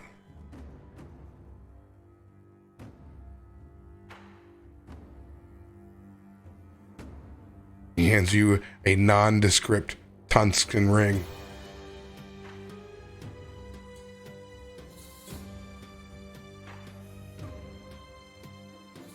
Here's your back door.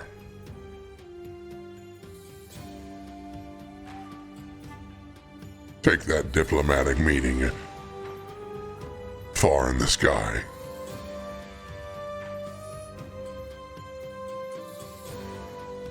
Make yourself an entry.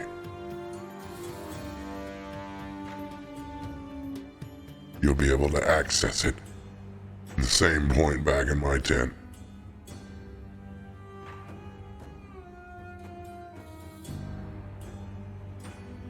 This is a get up there quick and easy button? Of course.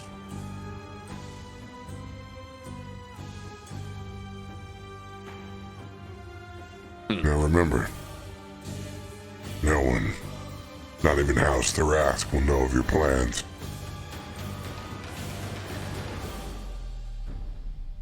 You do this as a wolf. So now that's the part that I was kind of waiting on. Seems like this is all the way off the books, as opposed to some of our other dealings. If we this goes sideways, it's all on us. Even if this goes well, it's all on us. And House Leandar's got a target written all over us. High risk, high reward, Skybreakers. It's your call. Yeah. Okay.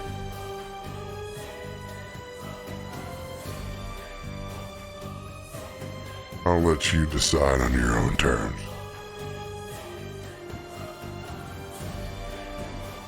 As he points his sword and another set of sigils come out over the snow, he takes one of his logs and tosses it over onto this, what looks like eternal fire that sits up over this peak. As you look out, and he steps forward and disappears into the sigils. Wait, do those like close quickly? Do we need to come after you quick? Oh shit! God damn it! I don't know. Do we like leave now? Can we stay? I don't fucking know. I don't want to get stuck up here on the damn top of the mountain. Just got a fire to keep us warm and figure out what the fuck we're gonna do when we leave this mountain. Oh fuck. Yeah. So that's I could that's care the less about the contract. mountain. That What contract? Exactly. What contract? This is just right for getting fucked. I hate everything about this.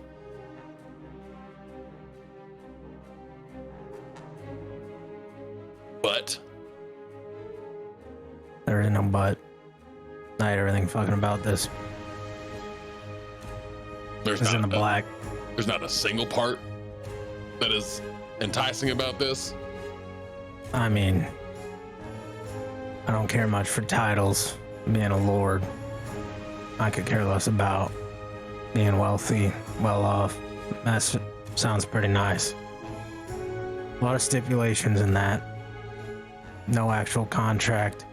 This is operating in the black, which means House Thrask isn't even aware. Which, like you said, means we're out to dry. If this goes south.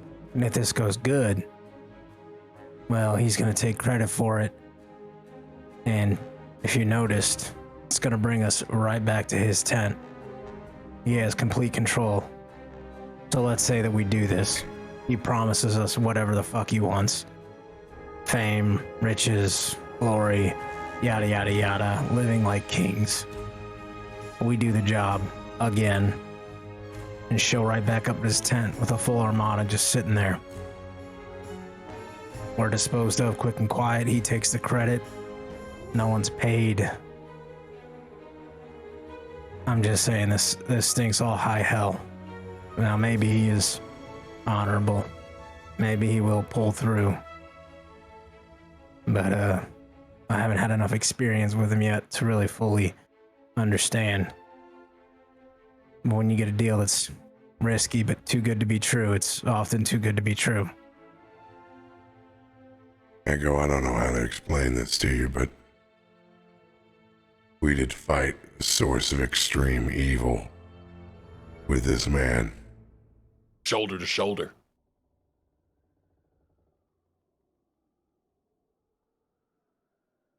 We have been through the unexplainable.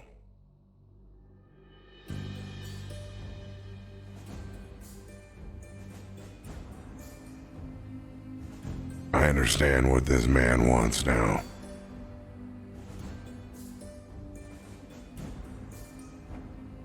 He's itching to finish off whatever's back there.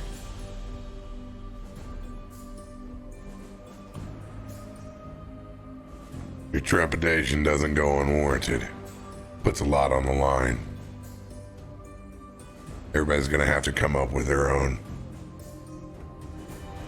I will tell you this, for one.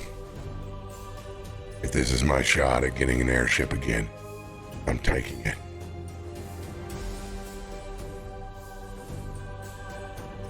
I owe that to Vess, what got me here in the first place.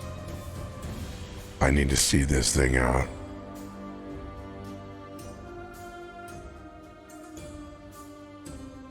I'm going to take the deal. I don't hold it against anyone who doesn't.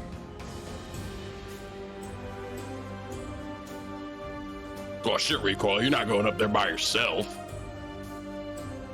I sure as hell don't want to watch that train all the way the fuck up to bumfuck. Tired of playing babysitter for that thing.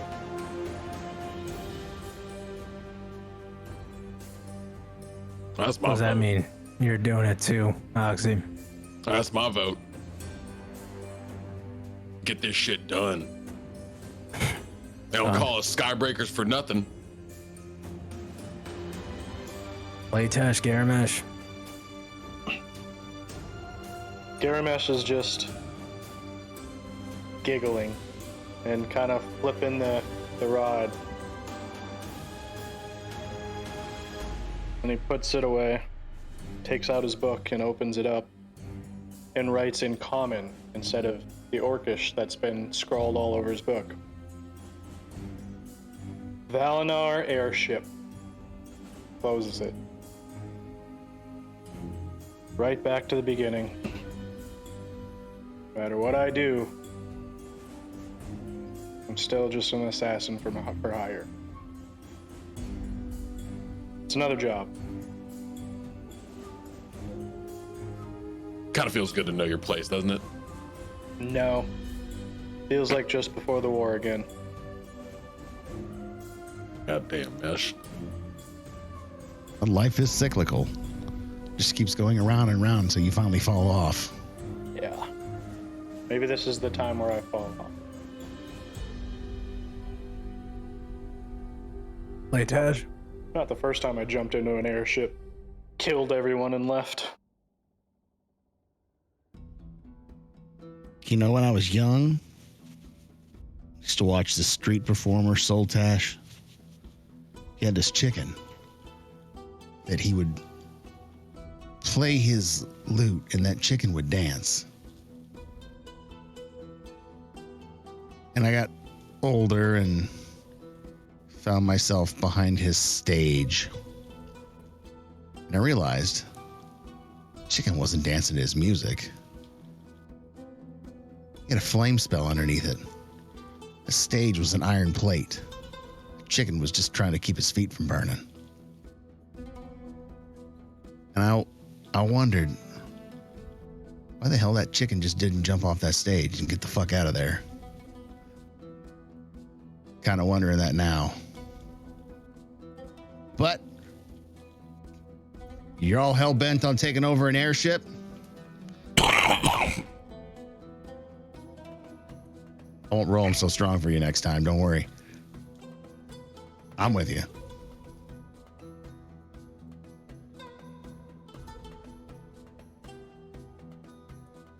Wait a minute, Laytad. You got cold feet. You're not all gung-ho on this idea? I'm a lover, not a fighter. You know this. Ha! When it comes to writing an epic fucking song, if I survive it, I'm sure it will be one for the ages. But wish there was another way. Yeah, see, that's... I've been thinking I don't... Our alternatives do not look that great for us. Because if we don't go and try to whip this up clean and quick, we're still on the hook for that train. Right? We're still on the hook for that train for a long fucking time. That's what I mean about jumping off the stage.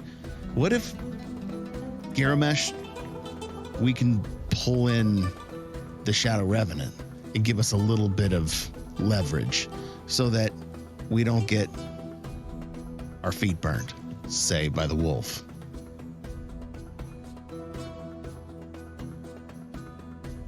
And if we really are going to have untold wealth, I would happily give a share up for a little security.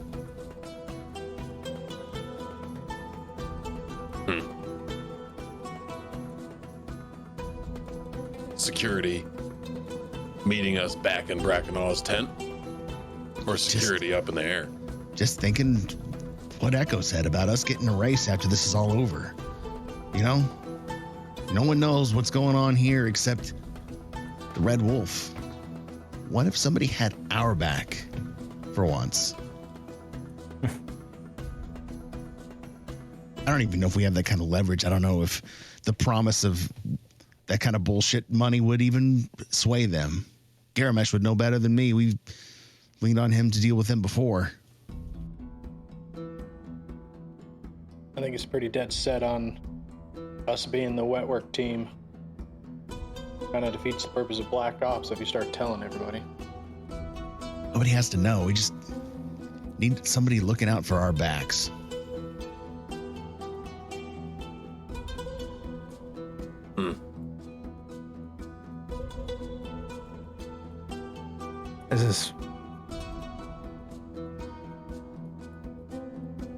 This is beyond stupid. I mean, this is the Trust Mountain. You can go ahead and lay it on us. I'm just throwing some pretty stupid shit out there myself. It's tricky from my perspective. I mean, this is what I do. I mean, I'm not a bounty hunter, as many might think. I'm security. I'm a tactician. I work problems. I find solutions. I work deals. I look for bad ones. I read people. The problem with working in the black is that you're expendable. And if there is no trace anywhere of your existence, whether you're successful or not, the big risk is that you are erased.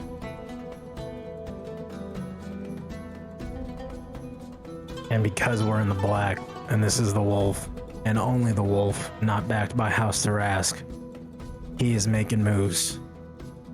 And you all fought with him, and I get that. And you had some holy epiphany. Sure, I understand. I get it. I've seen a little bit of it. Hey, if it works for you, have at it. But to say that fighting alongside somebody, change is inevitable. Look at me. I'm different. Right? I am not the same individual I was before.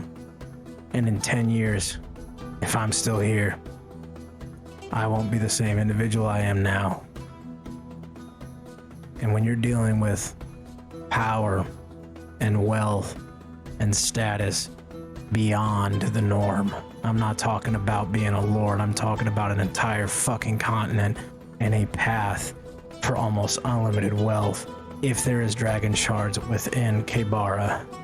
Because be it they've been mining and they found some, and there's probably a lot more, but that's not a fucking guarantee.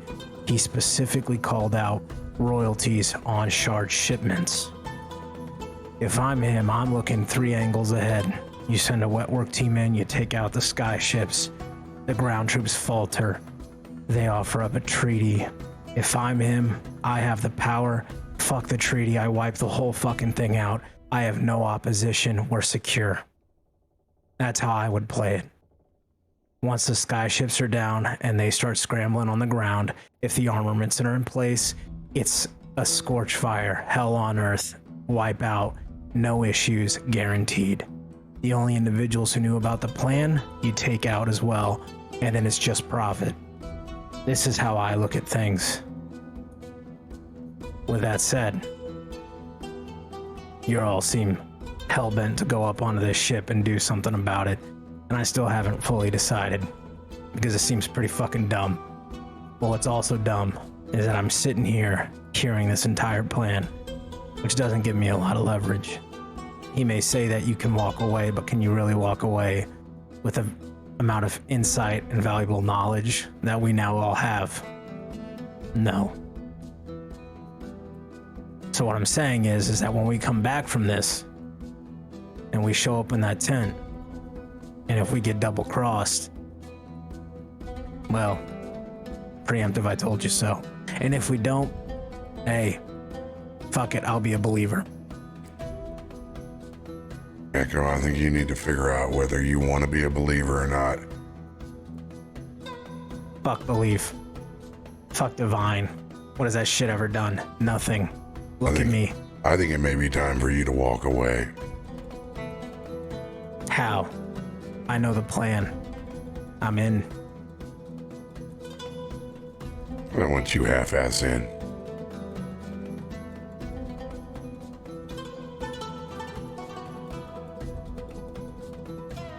All you've done is hedge your bets. prove yourself right because you don't believe in things that you haven't seen? Does being right matter so much to you for something you're not 100% of?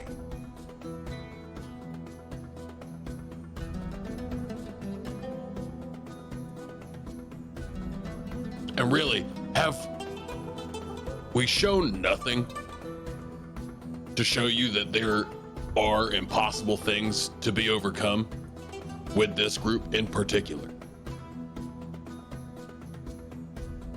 My problem is not with you. None of you.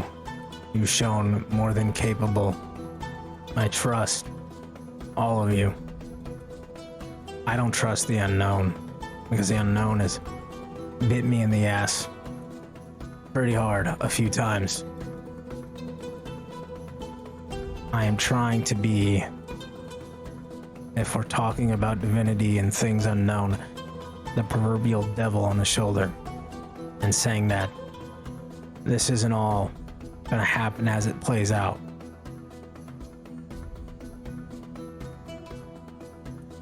Have we bitten you once, brother?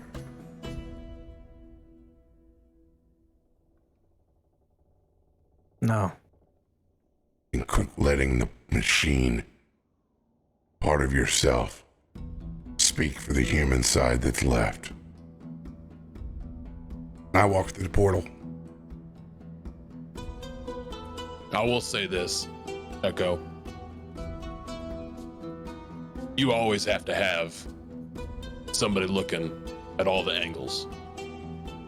And I appreciate the fuck out of that from you. But sometimes you do just have to take a step and know that it's gonna be okay on the other side.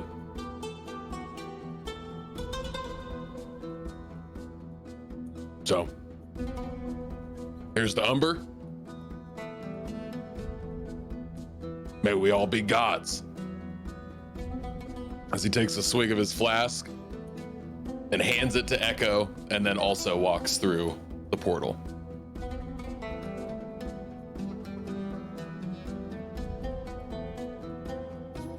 Garomesh just still flipping the rod. And it just walks towards the portal. And then just holds it up. See on the other side. Well, I'm not as verbose in this case as Oxie. Sometimes you just gotta back your brother's play. Gives him a little wink. Walks to the portal.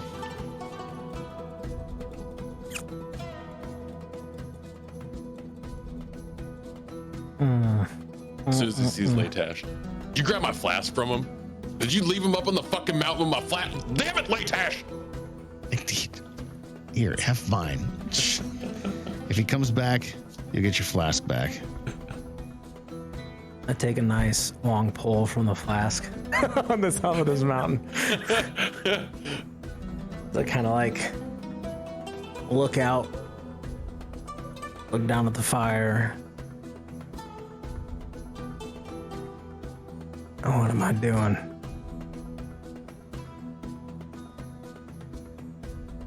What is the purpose? Half in, half out. That's what you fucking are now, huh, Echo?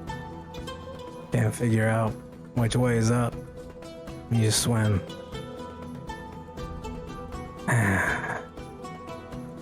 Things are so much simpler. Till that fucking morning. I would like to burn a Mind's Eye card. Yes, sir. I'm gonna preemptively Oscar you. Please do.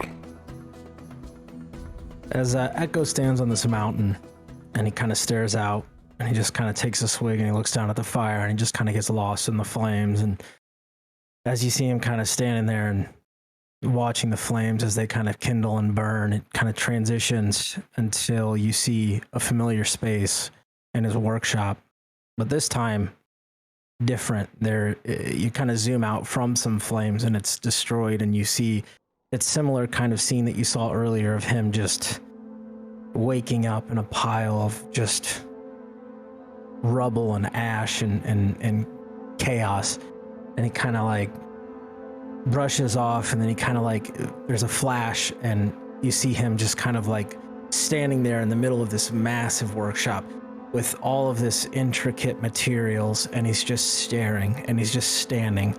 And then it cuts before, and you see him just picking up pieces, and he looks, and for the first, he kind of hones in and looks at this mirror, and he kind of stares at himself, and he just kind of like sits there 15 minutes, 30 minutes, an hour, and just trying to comprehend.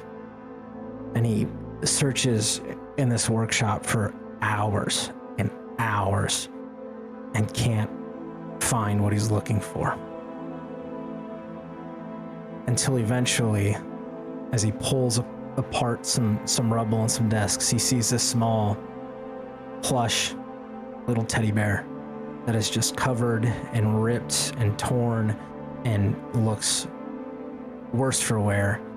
And he pulls it up, and he just kind of is kneeling, and he just puts it to his head, and he holds it there. And then it cuts, and you see him walking in a field, and there's just mist, and it's awful and colorless, yet there's this eerie color, and it's just void of color, yet it's just pure white, and he's just walking through the morning, and it's just barren and him alone, and just clutching by one arm is this teddy bear, and he's just walking. And then it cuts, and now it's a vibrant, colorful field. You see kind of wheatgrass and, you know, a small dirt road. And he just continues to walk until he gets to a house. And in this house is a 2-story modest home. It's wood and mechanic, and it looks sturdy and warming and welcoming, yet functional and plain simple. And as he stands there at the front of the house, he just stares, and he just stands for another 10 minutes. I don't know if I can do this. But he takes a deep kind of inhale, and you hear this whine as this is his first time. He kind of really just sucks in a lot of air in this new form, and just you hear this kind of like whirring, and it just kind of like inhales, and he just pauses for a moment, and then he goes to the door. And as he's at the door, he pauses as he reaches for the handle, and then he opens it up. And he takes a step inside, and he looks, and he's covered in soot and just a total mess. This new form, this alien thing that he doesn't understand. And he just sits there for a second, and he calls out, "Martha, Mel, it's me." Unsure of how much time has passed when he was out, when he was gone. And he just stands, and then he walks forward. And this small little girl walks around the corner and stops.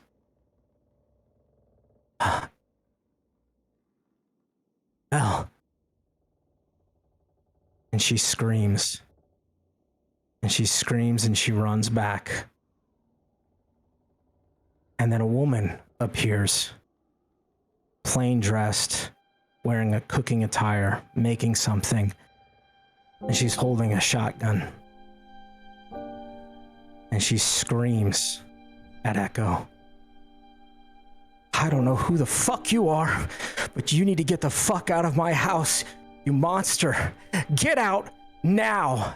And she cocks it. "No, Martha, you don't understand. It's me. It's Edgar. I'm home."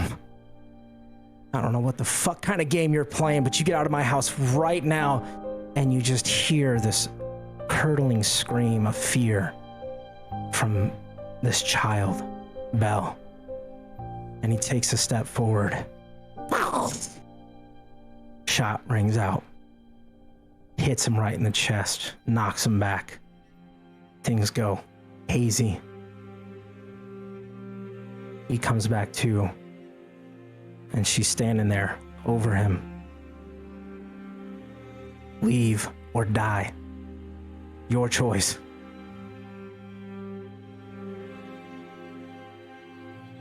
And the last part of this, as he leaves, he kind of stops at the step at the entrance of the house as he looks back and he sees Martha standing there with Belle tucked behind, tears clinging to her. And he just sets that teddy bear on the steps. And he turns. And then he's back on the mountain by himself with that liquor. Halfway in, halfway out, huh, Echo? Fuck it. I guess this would be one way to go. Maybe then I'll have fucking peace. And he takes a big swig. And he turns. And he walks through the portal.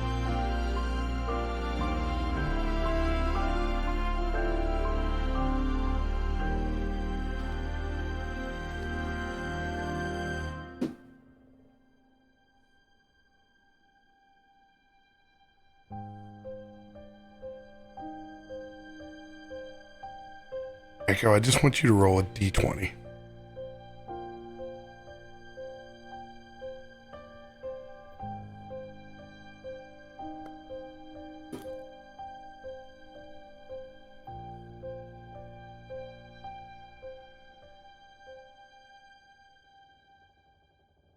When you step through that portal, and you all are back inside that air-conditioned tent with a lot on your minds.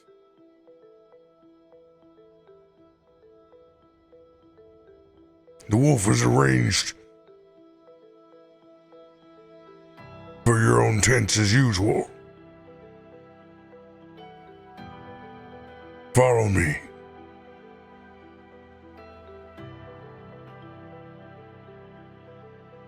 The escort takes you to upgraded digs from the last time that you had in the swamp.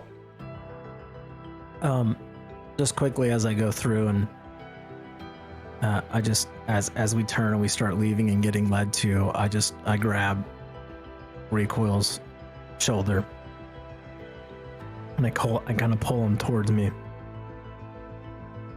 and I look at him, and for probably the first time you see the shade of the blackness on the right side, not the red glowing, but that covering just kind of like slide forward as I just kind of grasp him on the shoulder and I just say,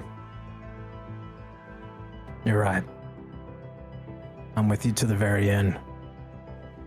Whatever that may be."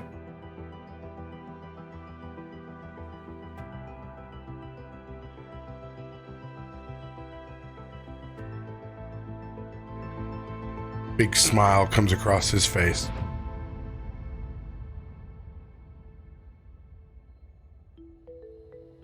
Thank you, my friend. Thank you.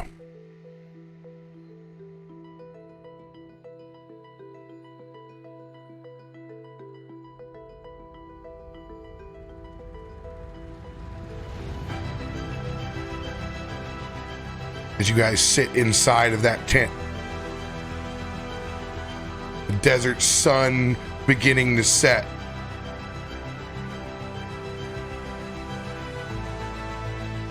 Files set in front of you of a diplomatic meeting to attend. At the start of the morning, your choice is set.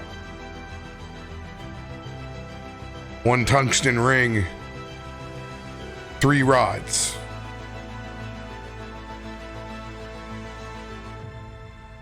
In lantern light, with the breeze of the desert night whipping through. Anyone who peeks outside the tent sees a surreal scene of those elemental rings constantly in flux up above us. The Sky Patrol. The ominous flames that sit apart. The tribal mercenaries that seem to never sleep.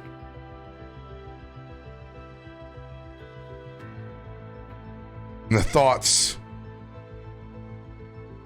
of just whose side the Revenant Shadow are on fill your minds.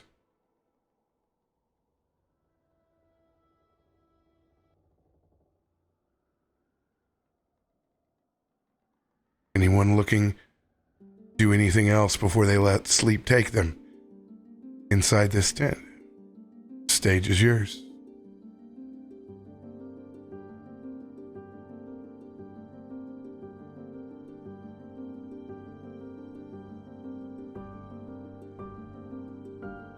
Well, see you came off down the mountain. Echo, does that mean we have your gun? Yep. You got my gun. You got my mind. I'll figure out a way to unfuck this. See that? There you go. Always be looking for that next hammer coming down, but doesn't mean you don't get to move. You don't get to walk forward. You just got to keep your eyes peeled. Look, I see kind of like, I envision all of us kind of sitting around a fire. I need to clear something with y'all. Every single one of you. It's not been clear up to this point, but being that tomorrow we're about to do something incredibly stupid. Well, now it seems about as good a time as any. This was brought up previously, and I've been doing some thinking and processing, and well, I have no issues with any of you. The amount of respect that I have for what all of you bring to the table in your own ways is important. I have survived on my own. I have made it this far. Working, thinking, plotting, defending myself. And though I have survived like that, I am willing to give the opportunity to thrive within a group.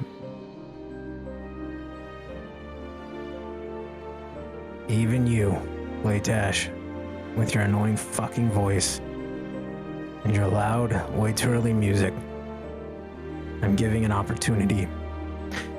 With that said, I ain't rodeo, I ain't full of fun, but I'm in. We'll do this tomorrow. We're gonna come correct. We're gonna do it the best way we know how. And if this is the end, then fuck it. So be it. I'd rather die doing something important than live holding on to the past that was left to you. So, to the Skybreakers. He just holds up his drink.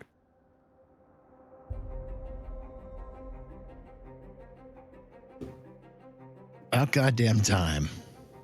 About goddamn time. I'm still 50-50 on killing you at the end of this late dash. Fucking try.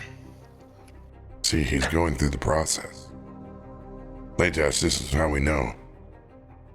The machine, the man is healing.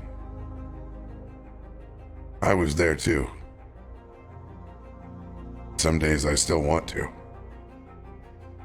But for the most part, I'd rather hear him sing his songs these days. After all, you're always better than him talking. That's my best friend. That's why I'm your favorite. Actually, Latash, you got something contemplative, something not somber, but kind of like a remembrance piece you can play. Something to get us ready for tomorrow. It's actually an instrumental I wrote for this guy right here. It's called A Long Road Home. I wrote it for Recoil. I'd love to hear it. He saddles up that guitar, takes a pull off his drink, starts to play a very slow, plucking, contemplative tune. Gives you images of long summer nights, campfires, long ago. Counterpoint to almost a harsh winter, where you can feel the cold. Just from the instrumentation, you almost feel a chill, and you know it's not the elementals that are swamp cooling this, but it's just something that creeps into your bones.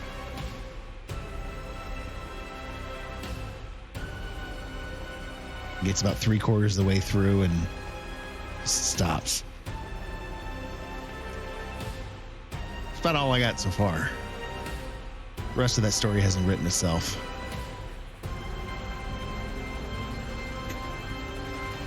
It's damn good so far. Thank you. I'll take that as a compliment. Hell, I'd even tip you if you're at a bar. Now, we don't need that much change in one evening.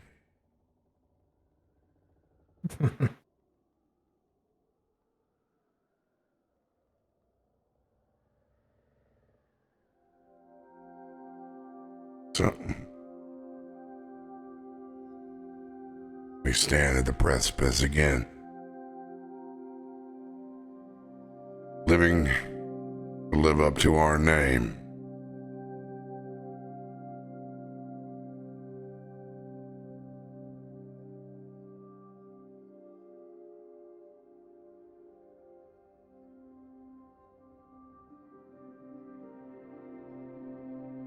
There's a reason we got titled Skybreakers. Yeah, we got really fucking lucky and stole some airships. Isn't that how it goes with names? I don't know if it was luck. I mean, Did it you was a get little bit titled, luck. or was it like a self-proclaimed title that just stuck? Like any of us gave us that name. That's just what they called what we did in New Throne. I always wondered that. I have all the intel in the world, connections, but I could never figure out if that was something you guys gave yourself or if that was something that people just called you. Nah, just that's what came up. Somebody said it. I guess sometimes those things just stick. Gentlemen, with the visuals not enough.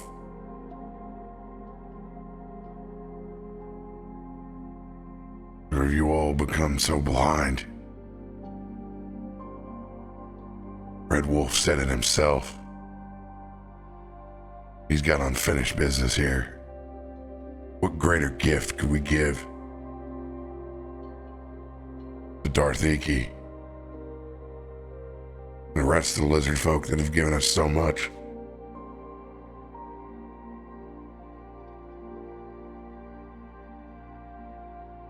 Your hope rests in him now.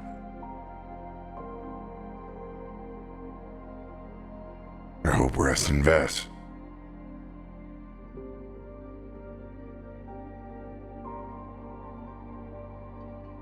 We can't be here forever.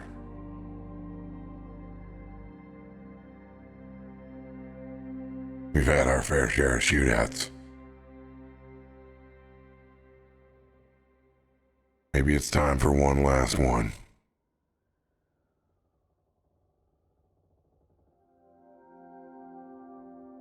Something I can drink too.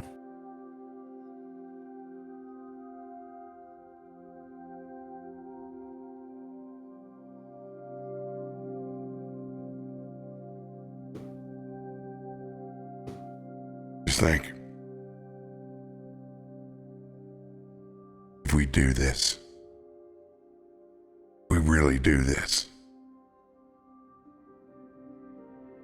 the world is our oyster.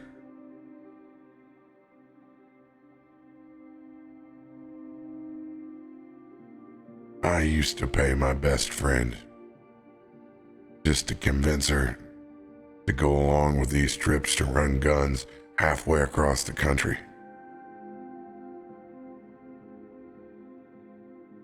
Means to an end. All I've ever done is seen it from the perspective of the sky. Cities I've never been to. Places that people have only ever told me. I want a chance to live this life.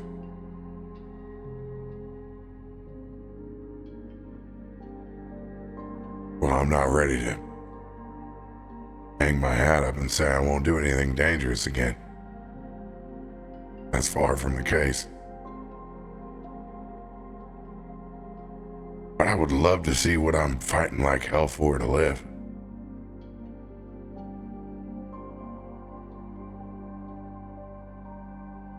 If these mountains taught me anything,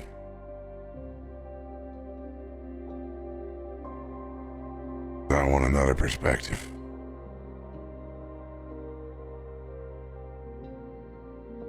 I want to see why these cities wanted to tear each other apart.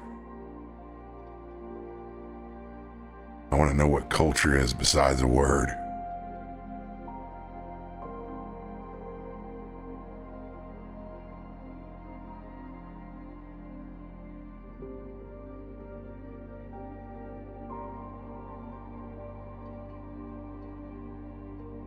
I hope in some way you all can find your own peace with this.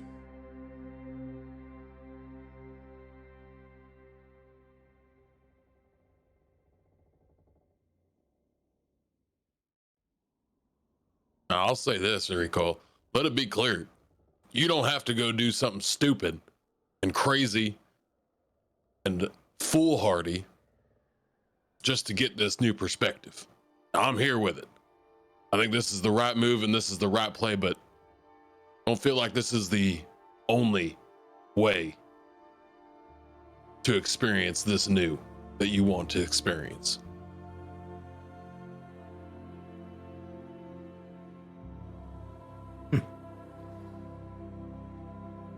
Oxie, Interesting.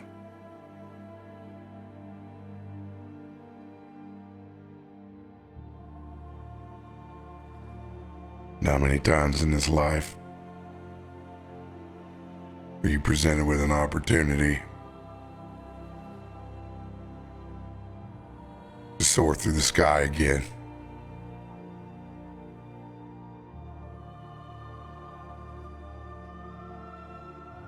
I'd do just about anything for that.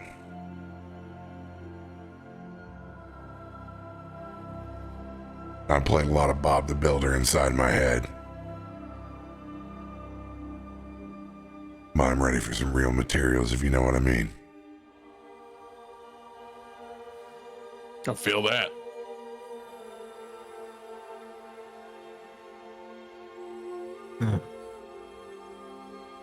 Whatever may come from this, I hope it's good things. This is it kind of stares off. This is my this might be my final ride.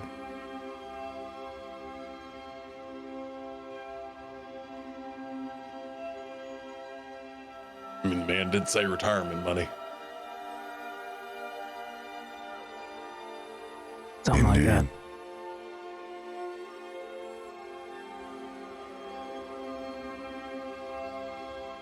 Either retirement money or forced retirement. I think I'll choose the first option, please. Well, it depends on how this goes. It's one way or the other. We don't have to worry about it. One we get rich, one we get dead. Either or. No worries.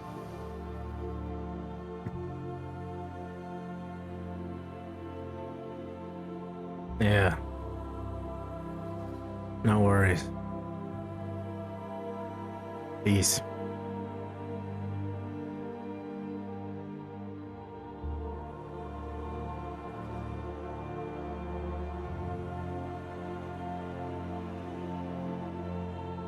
But we're all in now.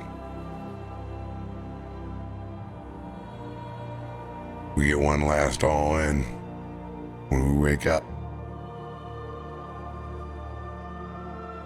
Our decision is made.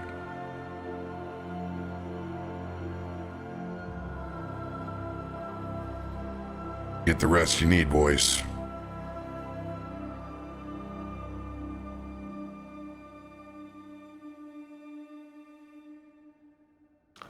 Don't mind if I do. Let's take a one last swig.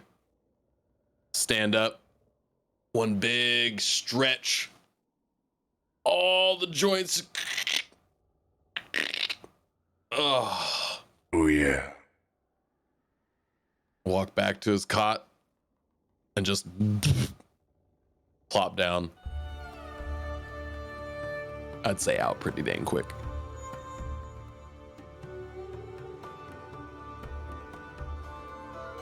Rico pulls the edge of his cot over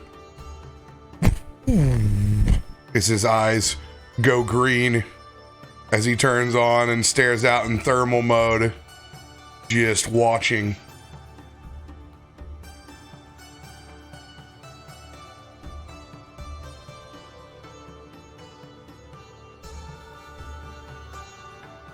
If any of you happen to come by where he's faced, over across his eyes is the screensaver of just endless sand dunes. Looks like Mario Brothers 3 at nighttime. Yes. That's exactly what I had in my head. Garomesh spends a little time trying to figure out how to attach this rod to his crossbow. Yes. And you know what? It's a good point because you realize it's too big. You're gonna need a ballista.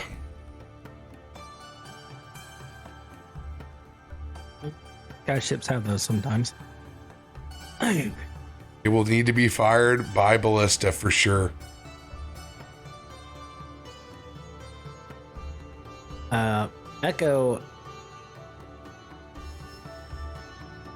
Echo goes to like a little writing. I assume there's like a little desk, somewhere. Like there's, things in these tents, right? So he goes to a little sitting desk, and he pulls out a couple things. But he pulls out this one parchment that's like weathered, and it looks wax sealed, and it looks old, and kind of sets it down. And for probably an hour or so, he just writes before he ends up. He tosses it a couple of times before he finds what he's thinking and puts it down on paper, and then folds it up and seals it. And then he would look, weirdly enough, he would look for Latash and see if Latash was still up. 100%. Still working on that next part of the song. Sitting just by the fire. You got a quick sec, Latash. Sets his guitar down. What you need?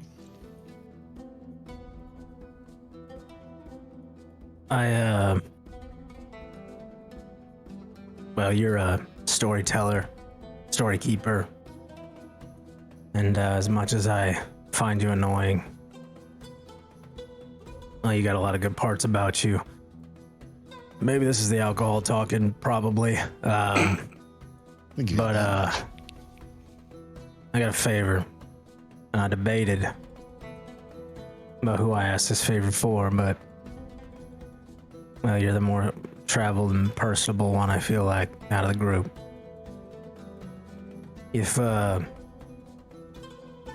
things don't go well tomorrow,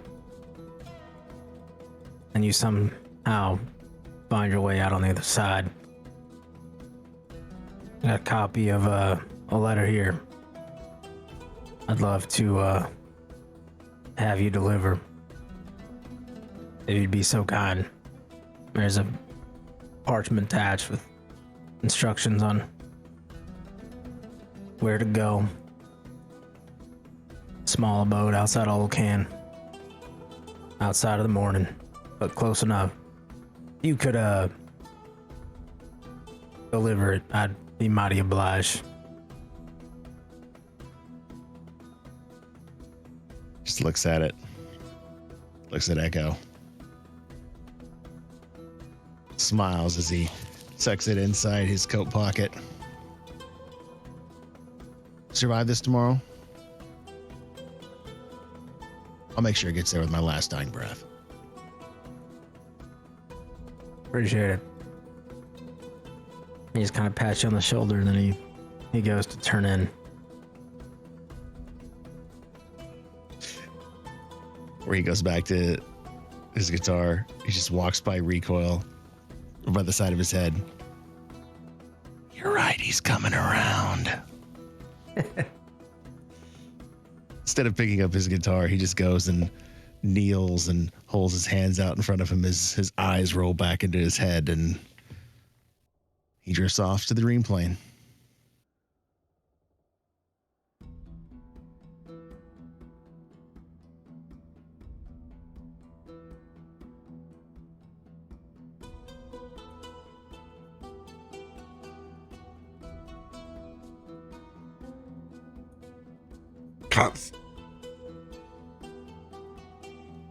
Constitution saving throws. See who wakes up. Is there a DC that we don't wake up? Oh my god! And that one. Oh god!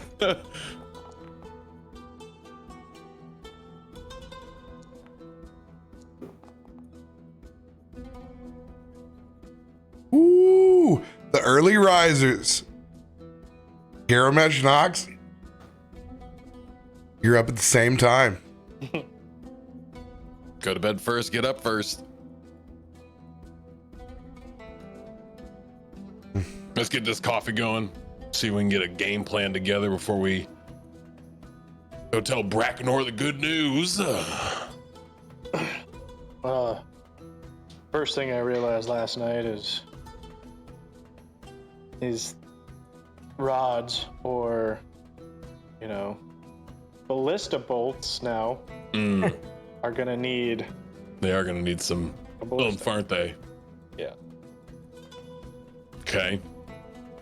Well, that's a good problem to put our thinking caps on for, I guess. Yeah. So we may need to get on one ship, take it over to shoot the other ships. An idea. That could do it. That could do it. I'll tell you one thing. I don't know how to work this Turkish coffee machine. You got experience with this. What do I do? The coffee machine is called Recoil. Thank you. Well, then let's get him up, because I'm not gonna fuck this all up. Recoil, I need help for the coffee. I've never seen this contraption before.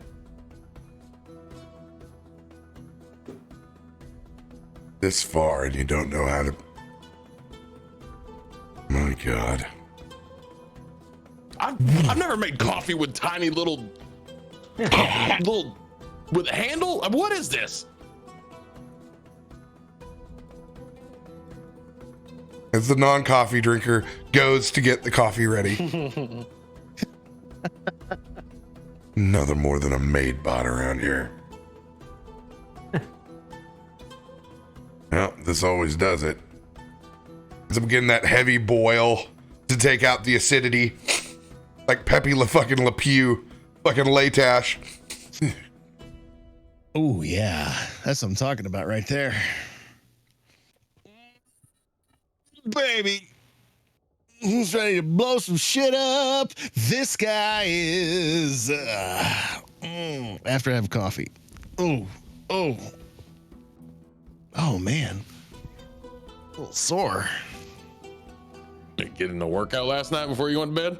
No, I didn't. I just must have meditated all fucking wrong. What are we drinking? What's today's blend? Should be some good shit. Smells good.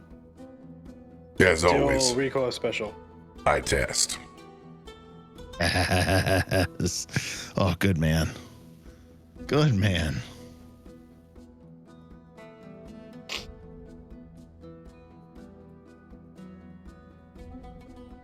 So we're saying we are all in accord.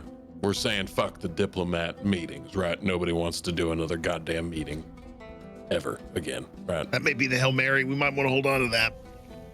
We I think you're misunderstanding the mission completely. are Our going. in is the diplomat meeting. We have to place the ring. That did escape me, that part. Yeah. We go in for the diplomat meeting.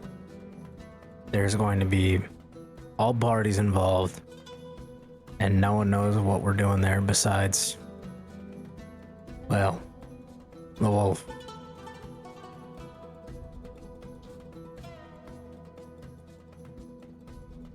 I see. Well, Garomesh had another insightful piece. We may have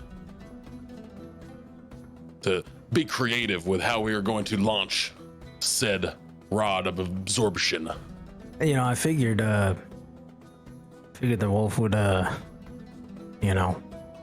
out all the stops to make sure we were properly geared before we go into that, but I don't know, maybe he just believes in faith more than anything else.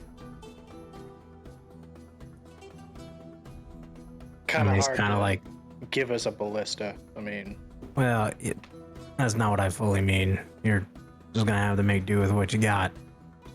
I'm sure the ship probably will have ballistas. I think you're misinterpreting the assignment. We have to take over one of those airships. That's the entire deal. yeah. That's why there's 3 rods. If we don't take over the first airship, that man's going into the canyon. He already told you his backup plan. He's going straight into the in-world mountains. Yeah. It's our job. Place the sigil, not get caught, and go back up there and take that damn thing over.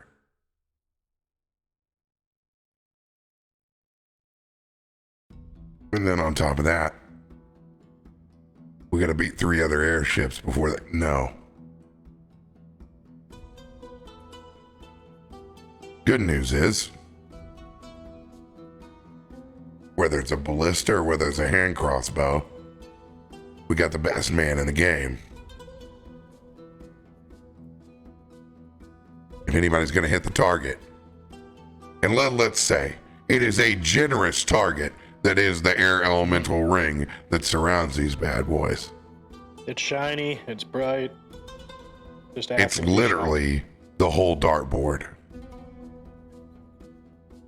You can throw double 2s and it will still do the job. Let's not put that bad juju on anything just yet. Understandable. Bowstrings and ballistas still break.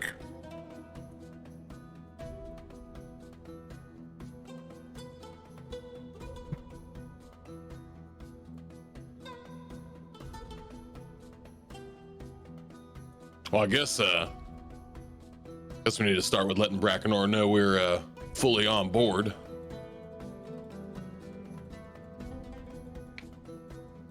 And then we get to get on board.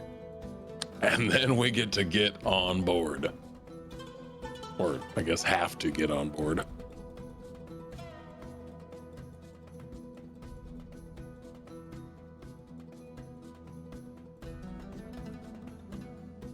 Oh, I don't know. Doesn't look like we got a whole lot of time before this meeting either.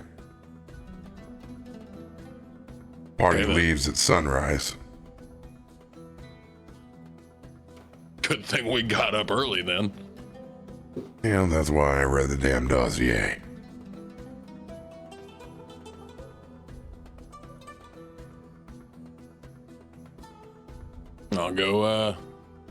I'll go tug on his old earlobe then. Start making my way over towards the Red Wolf's tent. I'll go with you just so I can look around. Y'all don't make it about 10 feet before there is minor house Tarask on you, before another consort of the wolves swarm in, immediately waving the rest of them off. We'll take it from here. Going to commanders, correct? Aye. Gathers the party to begin to take off towards the Red Wolf's tent.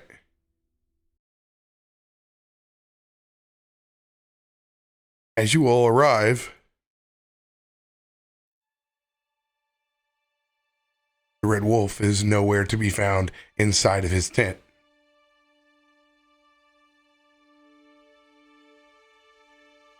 He left this for you. One small sealed envelope with his insignia, black wax with the Red Wolf over the top of it. I feel like we've been down this rabbit hole before.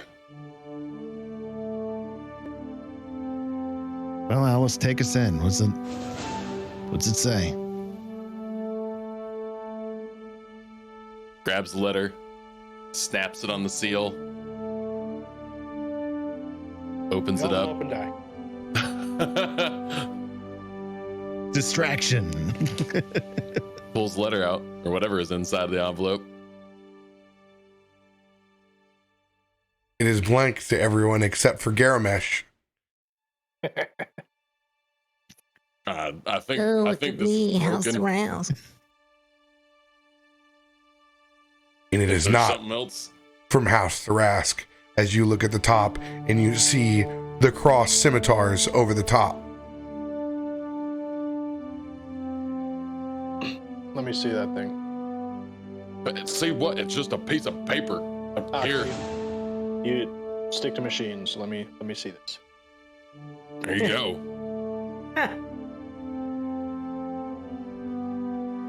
And I will take it and first read to myself.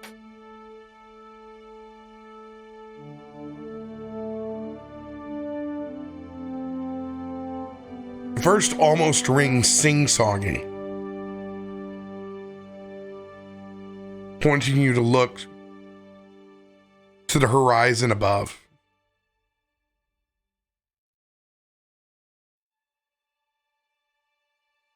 Opening the side of the tent and looking out towards the same set of dunes that you saw those crossed scimitars before, you see something shining, exposed where the wind has blown,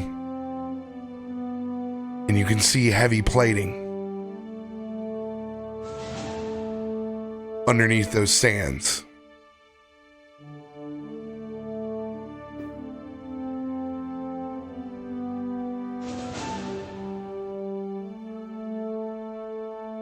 I want you to roll a perception check.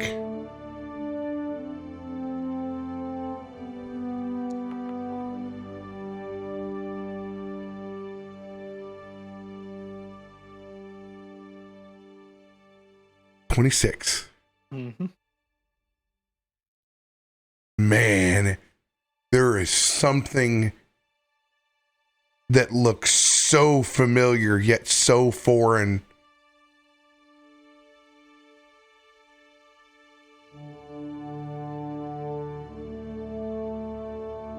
As you scatter down the rest of the note,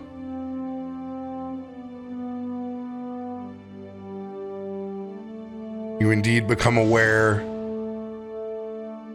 of the side that they have chosen.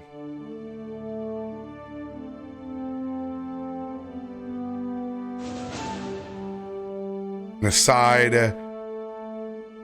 that has both air, land, and sea transportation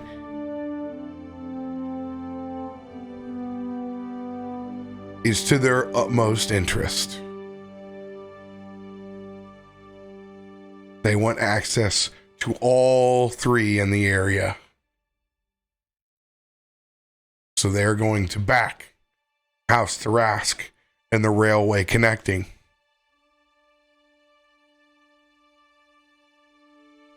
But that odd piece of metal, as you point to the others, Echo, roll a perception check. As Echo's looking, I look over at Light Ash and go, "You got your wish, buddy." Which is that? Are we rich forever? No, And we don't have to fight? You wanted somebody watching your back. I'm gonna burn. Now they just do it in the shadows. You know, I feel infinitely better about this day now. I mean, we still might die, but I mean, that's every day with you guys. High possibility. I'm gonna burn an advantage card.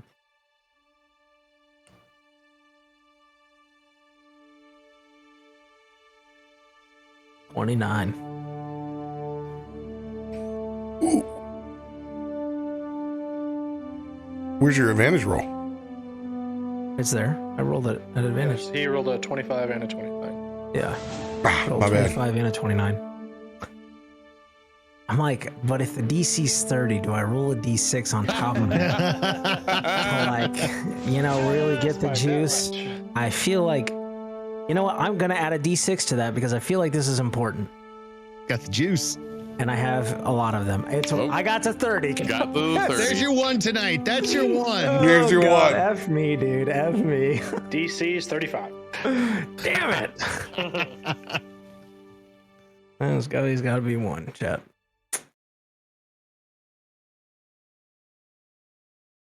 Staring out into that distance, having to enhance again, enhance again. You see something you haven't seen in a very long time.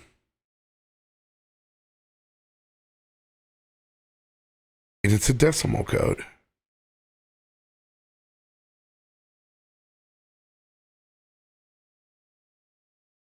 We keep reading it. 66548827778887438637 46, and you see the sevens again off of the back end.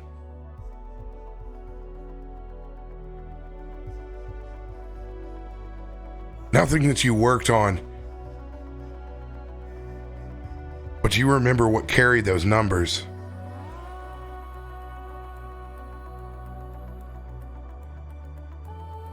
And those are the numbers of Warforged Titans.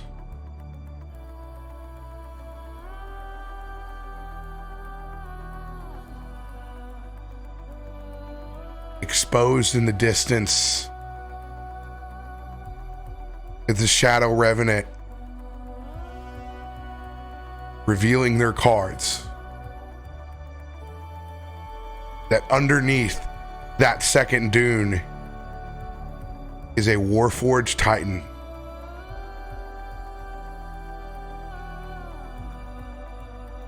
And the plating, you now understand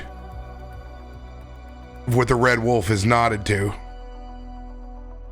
Whether you succeed or not,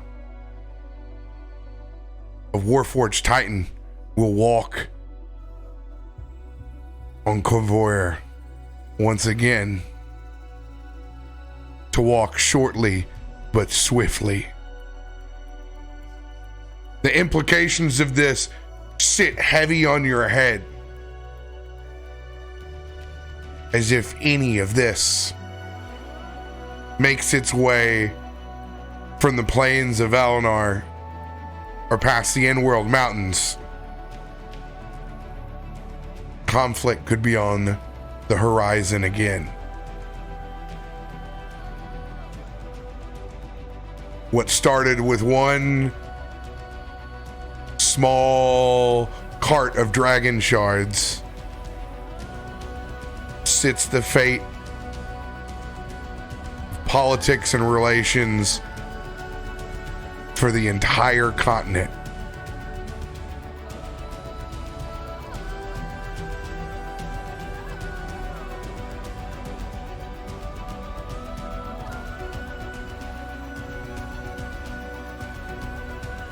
I think I go just stairs, reading those numbers, processing, reading those numbers again. And then he just kind of looks at recoil. There's something bigger afoot here.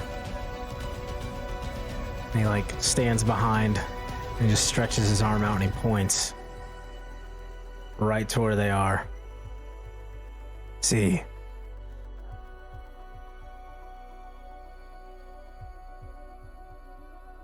No, it couldn't be.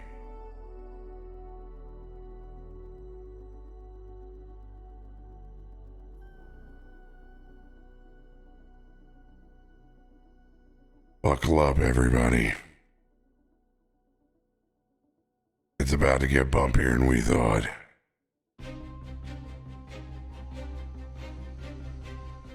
As you see one of the Landyar royal ships begin to descend in the distance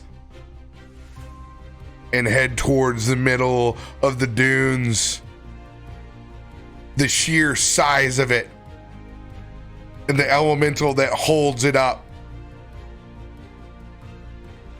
the array of armaments through the sides,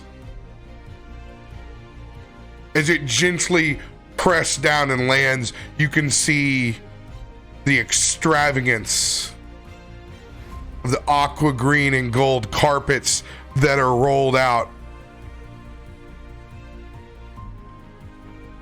as the high elves descend. Pole arms by their sides. One individual with piercing eyes and regalia stands across.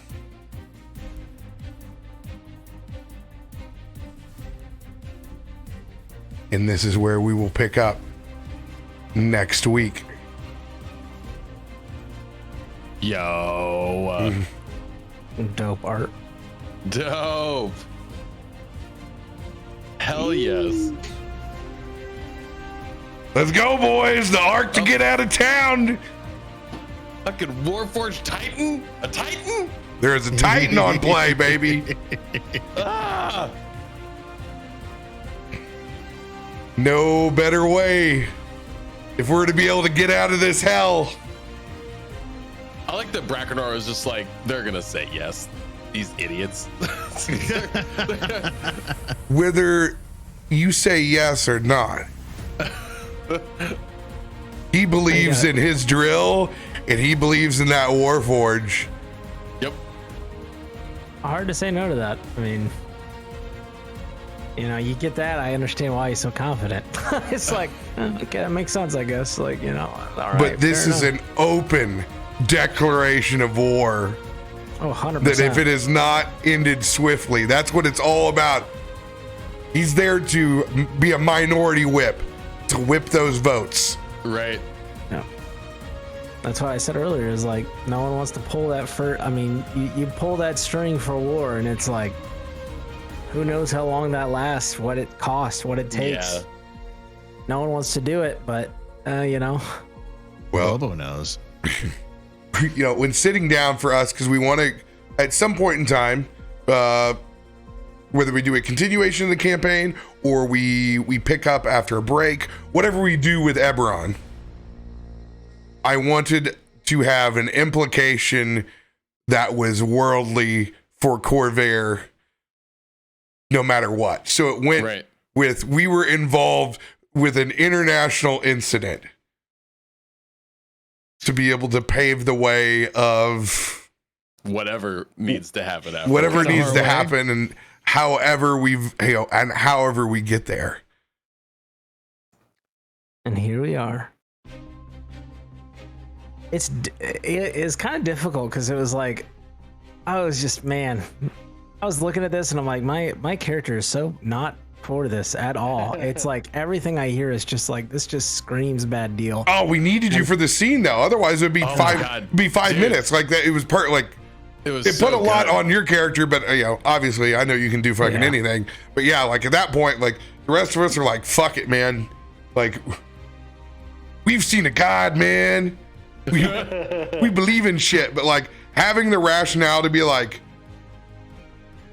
oh my god, we're conscripted black ops with no contract. Like this is how, like, this is your character going, yeah, this is how you always get fucked. This is how this group never stops working, because he goes, you know what, after this there's another bullshit contract and there's another bullshit contract. Yeah. Yeah.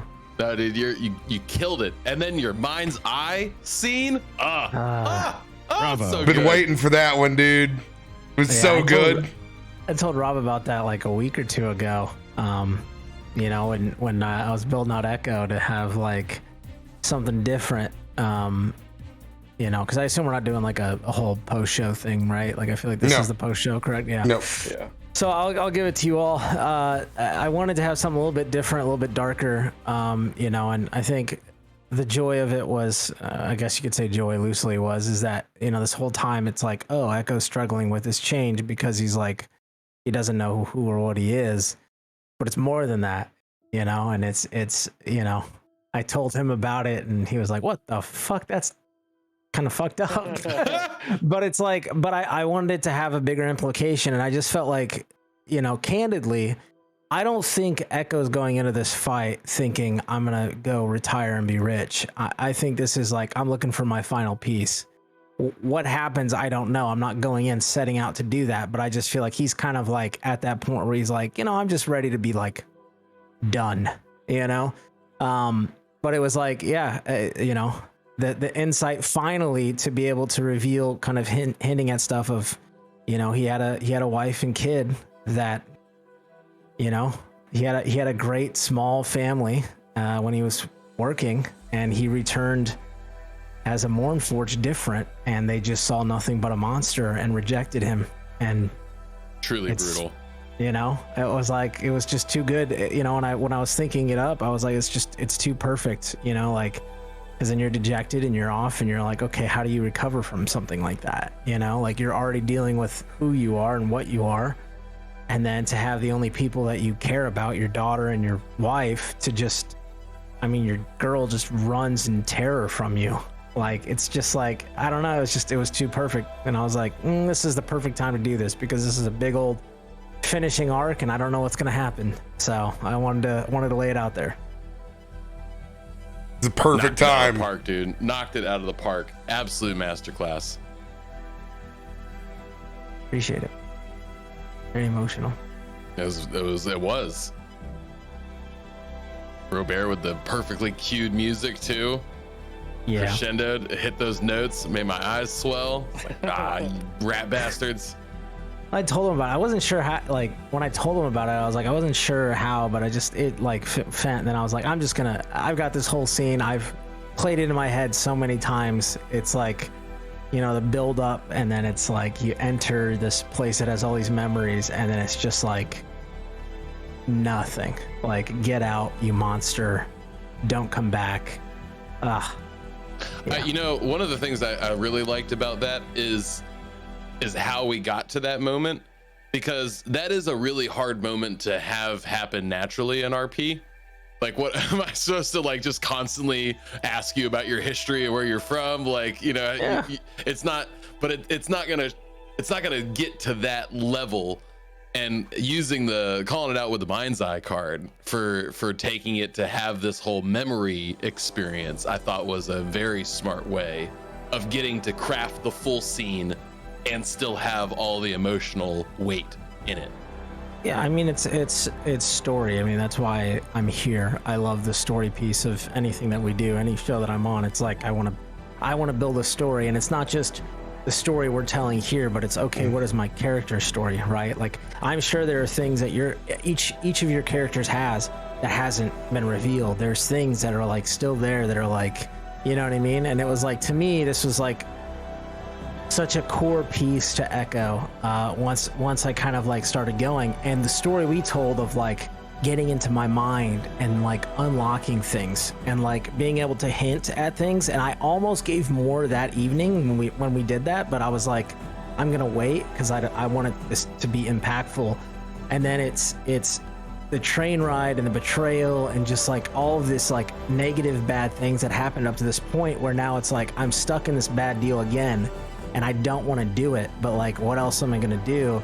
And then for Recoil to be like, you know, like you're just like you're in, you're out, like, and then I don't know, it just felt like the perfect time to just be like, you know what, we're doing this now because, and again, he's going into this is my final piece, and like it'll be good after that, right? And that's kind of how he's viewing it, because he's like, you know, I'm just tired and this may be it, and I might as well go out and do something big and impacting in the world, and try to leave a piece, which is why he went and gave the letter to Latash.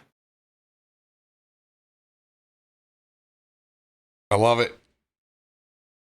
I knew you were coming around to me. I debated pretty heavily on who to give that to, but I just felt like you had the best opportunity to smooze. I really thought about Garomesh, but I just felt like he'd scare people. Very true statement. Look at these fucking eyes. These eyes are so crazy. Yeah. I also thought a lot about Recoil too, but I don't know. You're the traveling storyteller, so it just made sense. Also, yeah, this picture, A+, real good. Oh man, I've had so much fun with AI recently. I was going to ask, is this another piece? Oh yeah, definitely. Of course. I'm going to show you my true full power on this now. So, without giving too much away, I will show a Valinar elf sky troop, but this is how cool this is. So this makes it full circle. I have independent art with independent name complete. So when you drag and drop, What? independent art with their name, Valinar elf. For each fucking one? Yes, I have this for independent. What? You're at the front door. What? Dude. That is dope. How That is cool? dope. How cool is that? Next time I create a character, I'm just going to have you create me some art and build a story from that. Give me art and name and I'll do something. Those are the That- best ones. What's so cool about it is you can make just thousands of variations on variations of themes, and you can make them so cool. I will show my favorite variation that came out of this.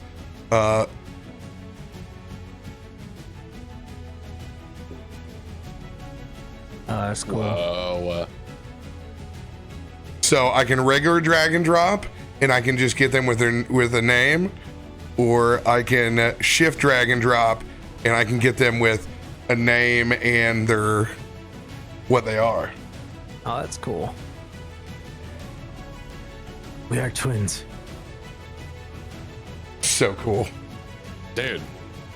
We have the technology.